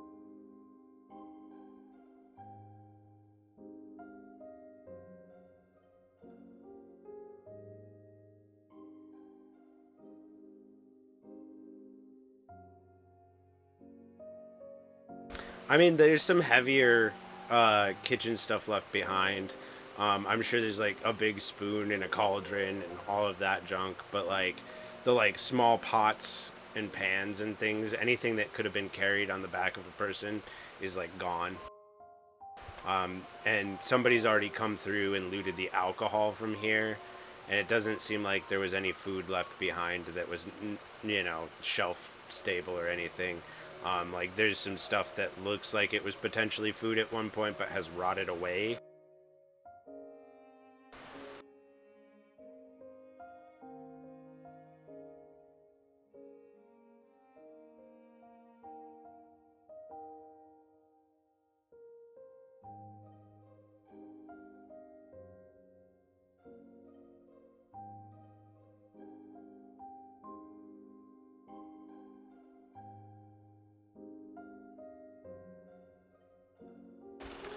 It doesn't seem like it. Everything looks like it's generally the way that it is. It like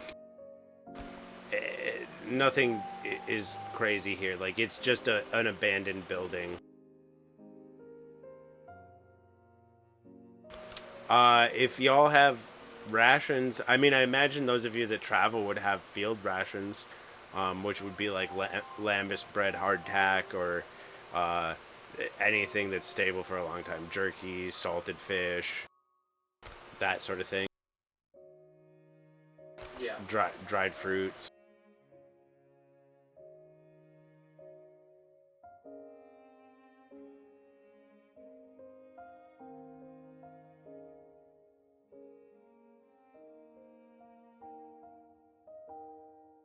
No, there's a large field that you know is tended by the guy that's shut himself into the one house that still seems maintained here, though.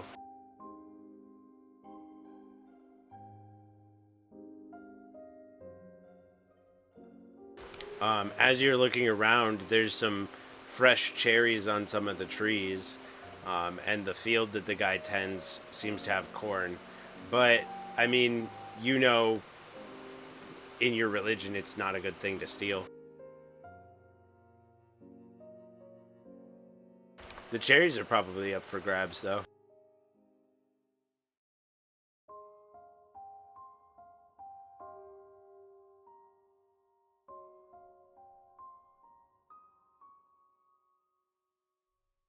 I'm sure there's a basket somewhere left behind in the inn, so you can go ahead and gather up cherries.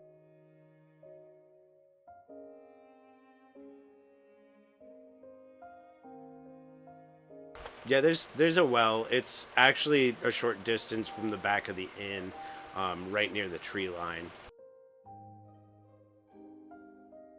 Yeah, it seems like somebody's been using it.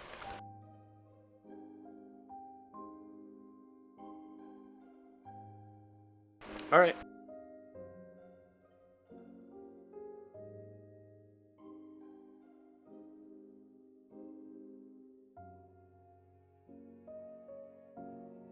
Right on. And Bay and Hammy clean Disney princess style. I imagine Daniel having the soul of a bard is they're probably doing a Disney song while they're doing it.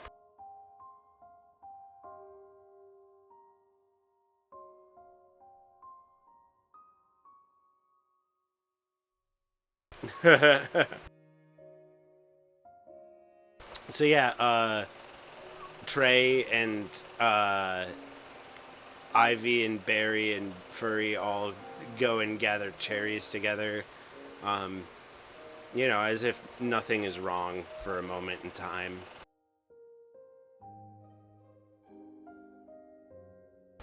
Did Mitsuru want to do anything while everybody's doing stuff?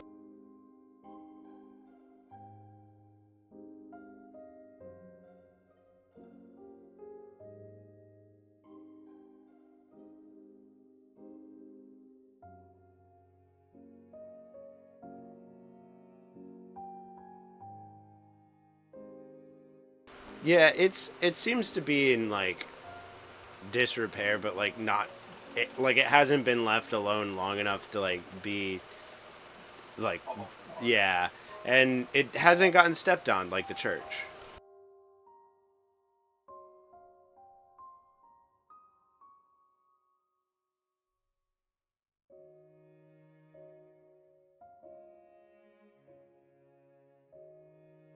But yeah, you all throw together a meal of like makeshift soup and cherries, and you have nourishment for the night. Um, there's 3 rooms. Who's bunking where, and are you keeping watches?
Can you throw it in chat for me?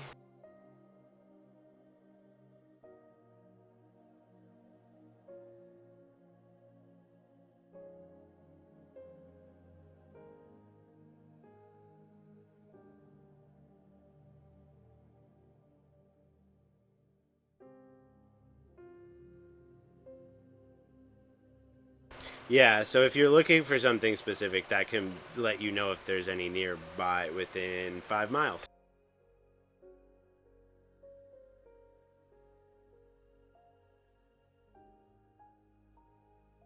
Yeah, you actually sense a lot of edible mushrooms right across the road, and you like trot over there, and like right at the edge of the woods, there's all sorts of mushrooms in the tree line.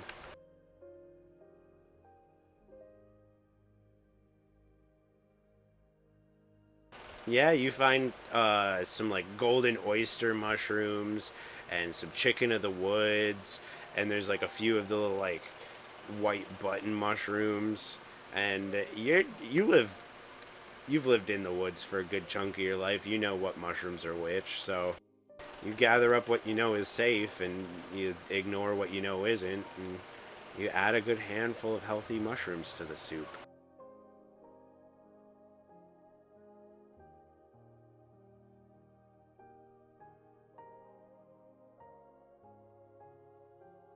Uh, so yeah, watches. Are you all doing watches tonight?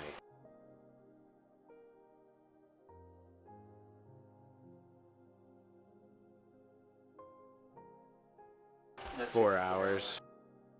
I heard Trey say he'd take a watch. Uh,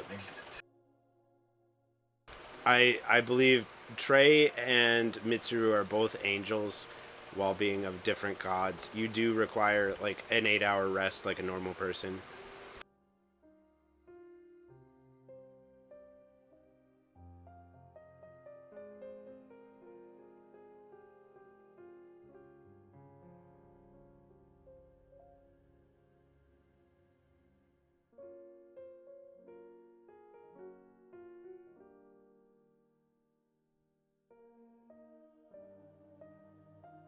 All right.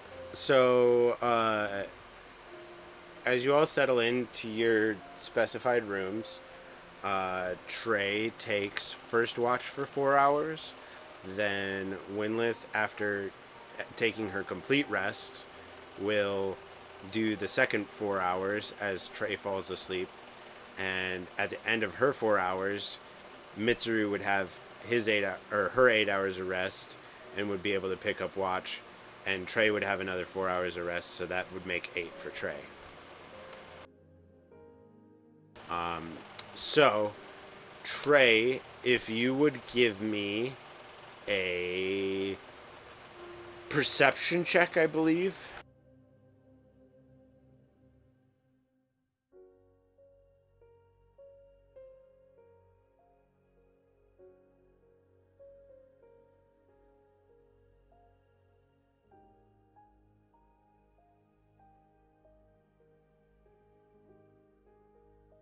Yeah, you can cast guidance on yourself as you like do around.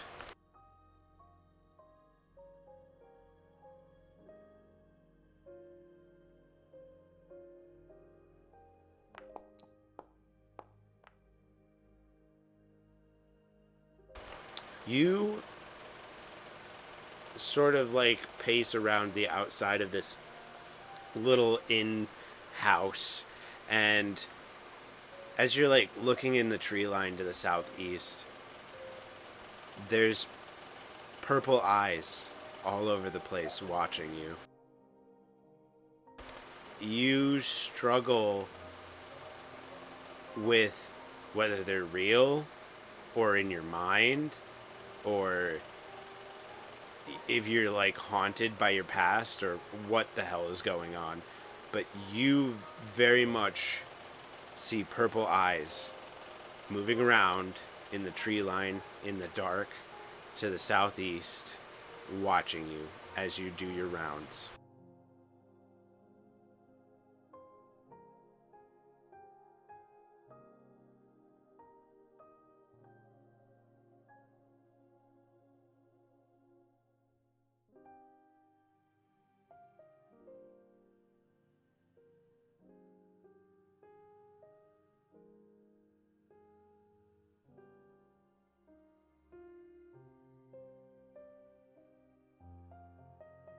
Yeah, that's all he's gonna do about that?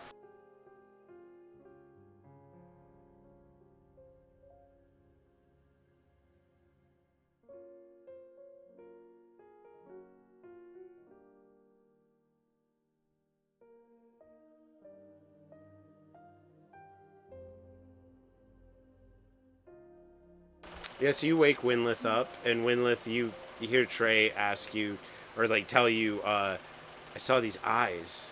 I don't know if they're real or.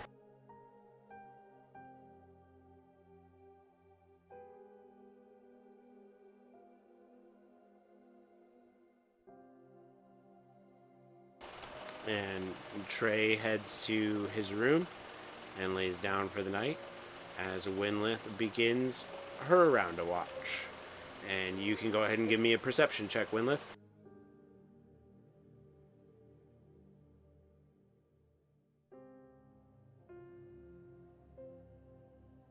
Yeah, by the time that Trey makes it back to his room and looks out the window as he's closing the curtains, you don't see the eyes anymore.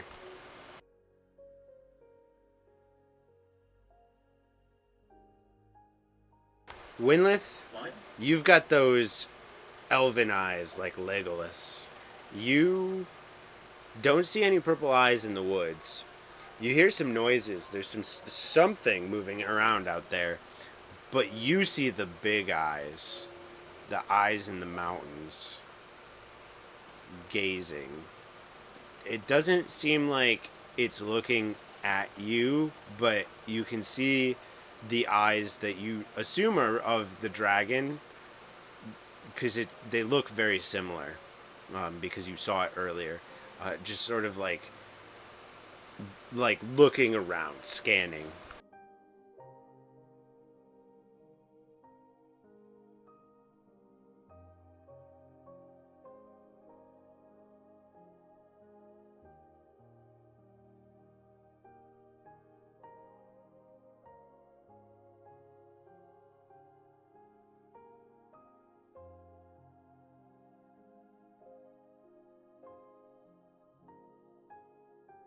Yeah, as you get close to the edge of the woods, are you gonna go in and look around, or are you just kind of like scanning from the edge trying to figure out what it is?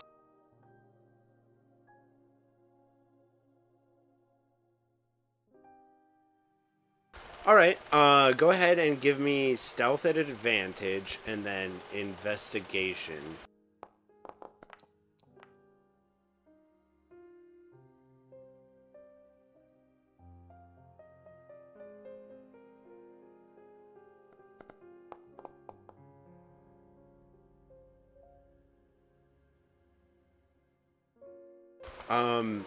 You start like skulking towards the edge of the woods. You're keeping low. You're hiding in shadows using the night to your advantage, and you get to the edge of the woods and you step on a stick, and every like whatever was making the noise starts moving, and you see robes as it seems like a few people run off into the woods in the middle of the night.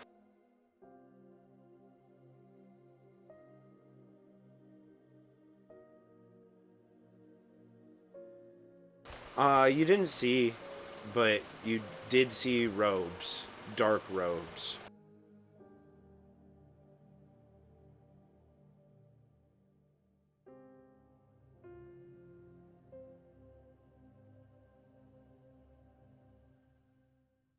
Did you want to do anything else there? Or?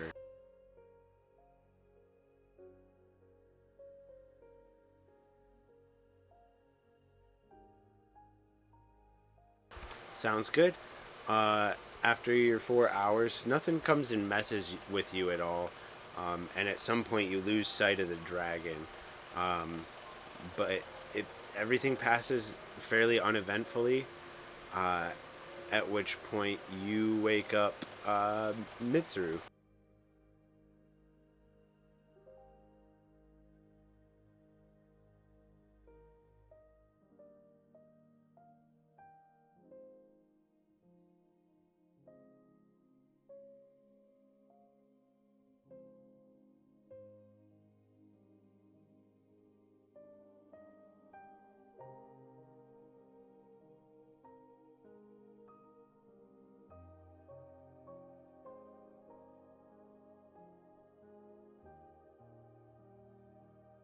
I think he specified that he saw glowing purple eyes in the woods.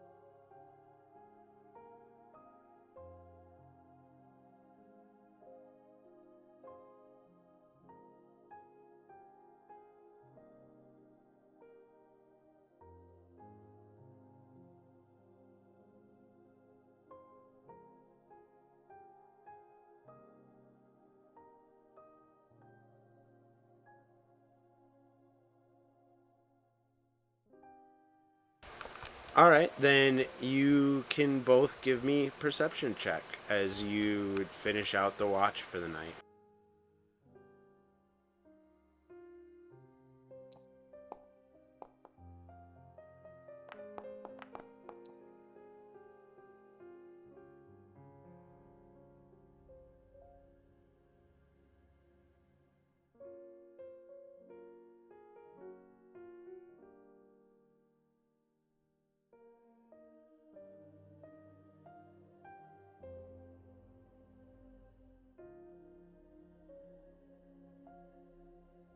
So yeah, you all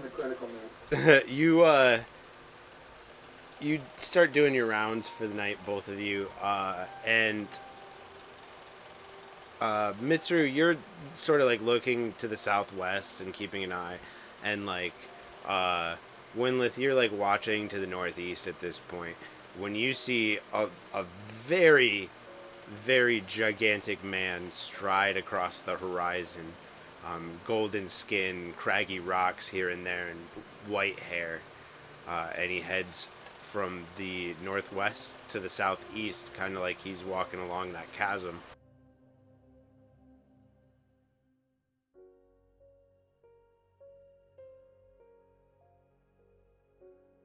Here, I'll throw it on the map for you.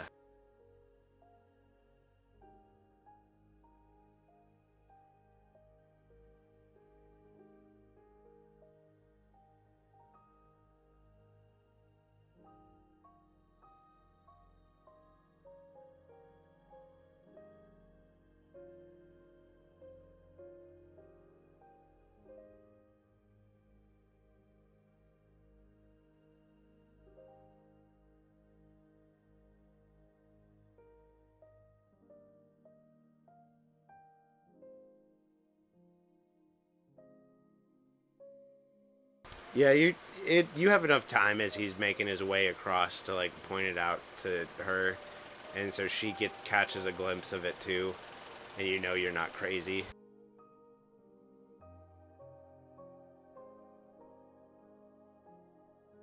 Not in that way though.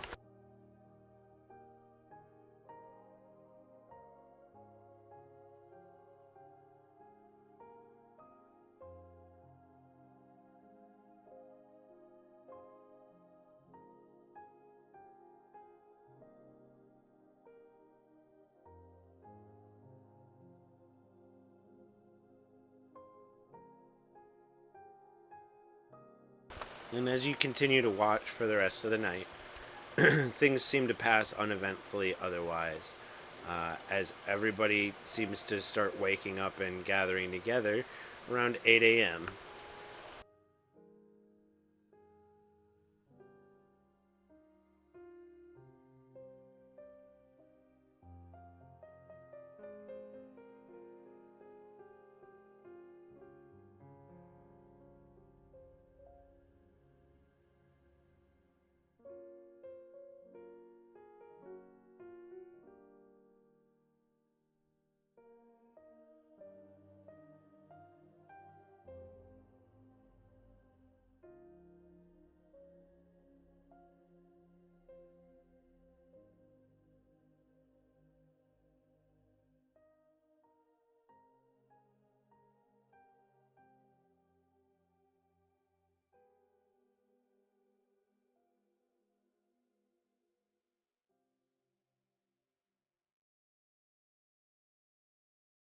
could be a good time to discuss what direction you all want to head from here. Are you going to go talk to the big guy you saw walk across the horizon? Are you going to chase after the guys in cloaks? Or do you want to head further down the road in hopes of finding the people from Riverport?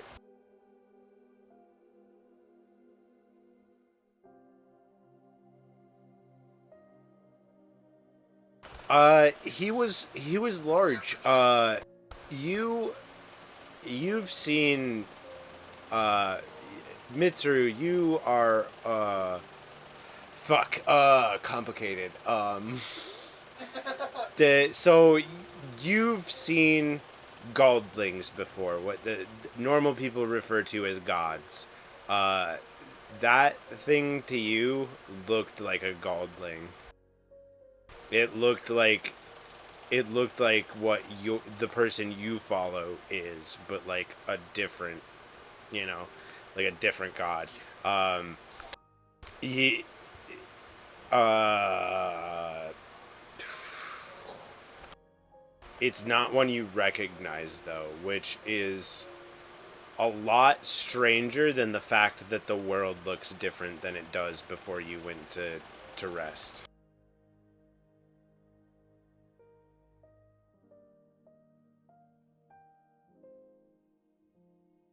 I'll say when you went into your slumber, there was like 5 or 6 gods that you knew of. There was Sylph, Undyne, Arin, Gnome, Salamander, of course, and Scalth.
So the party wants to investigate the robed figures from the night?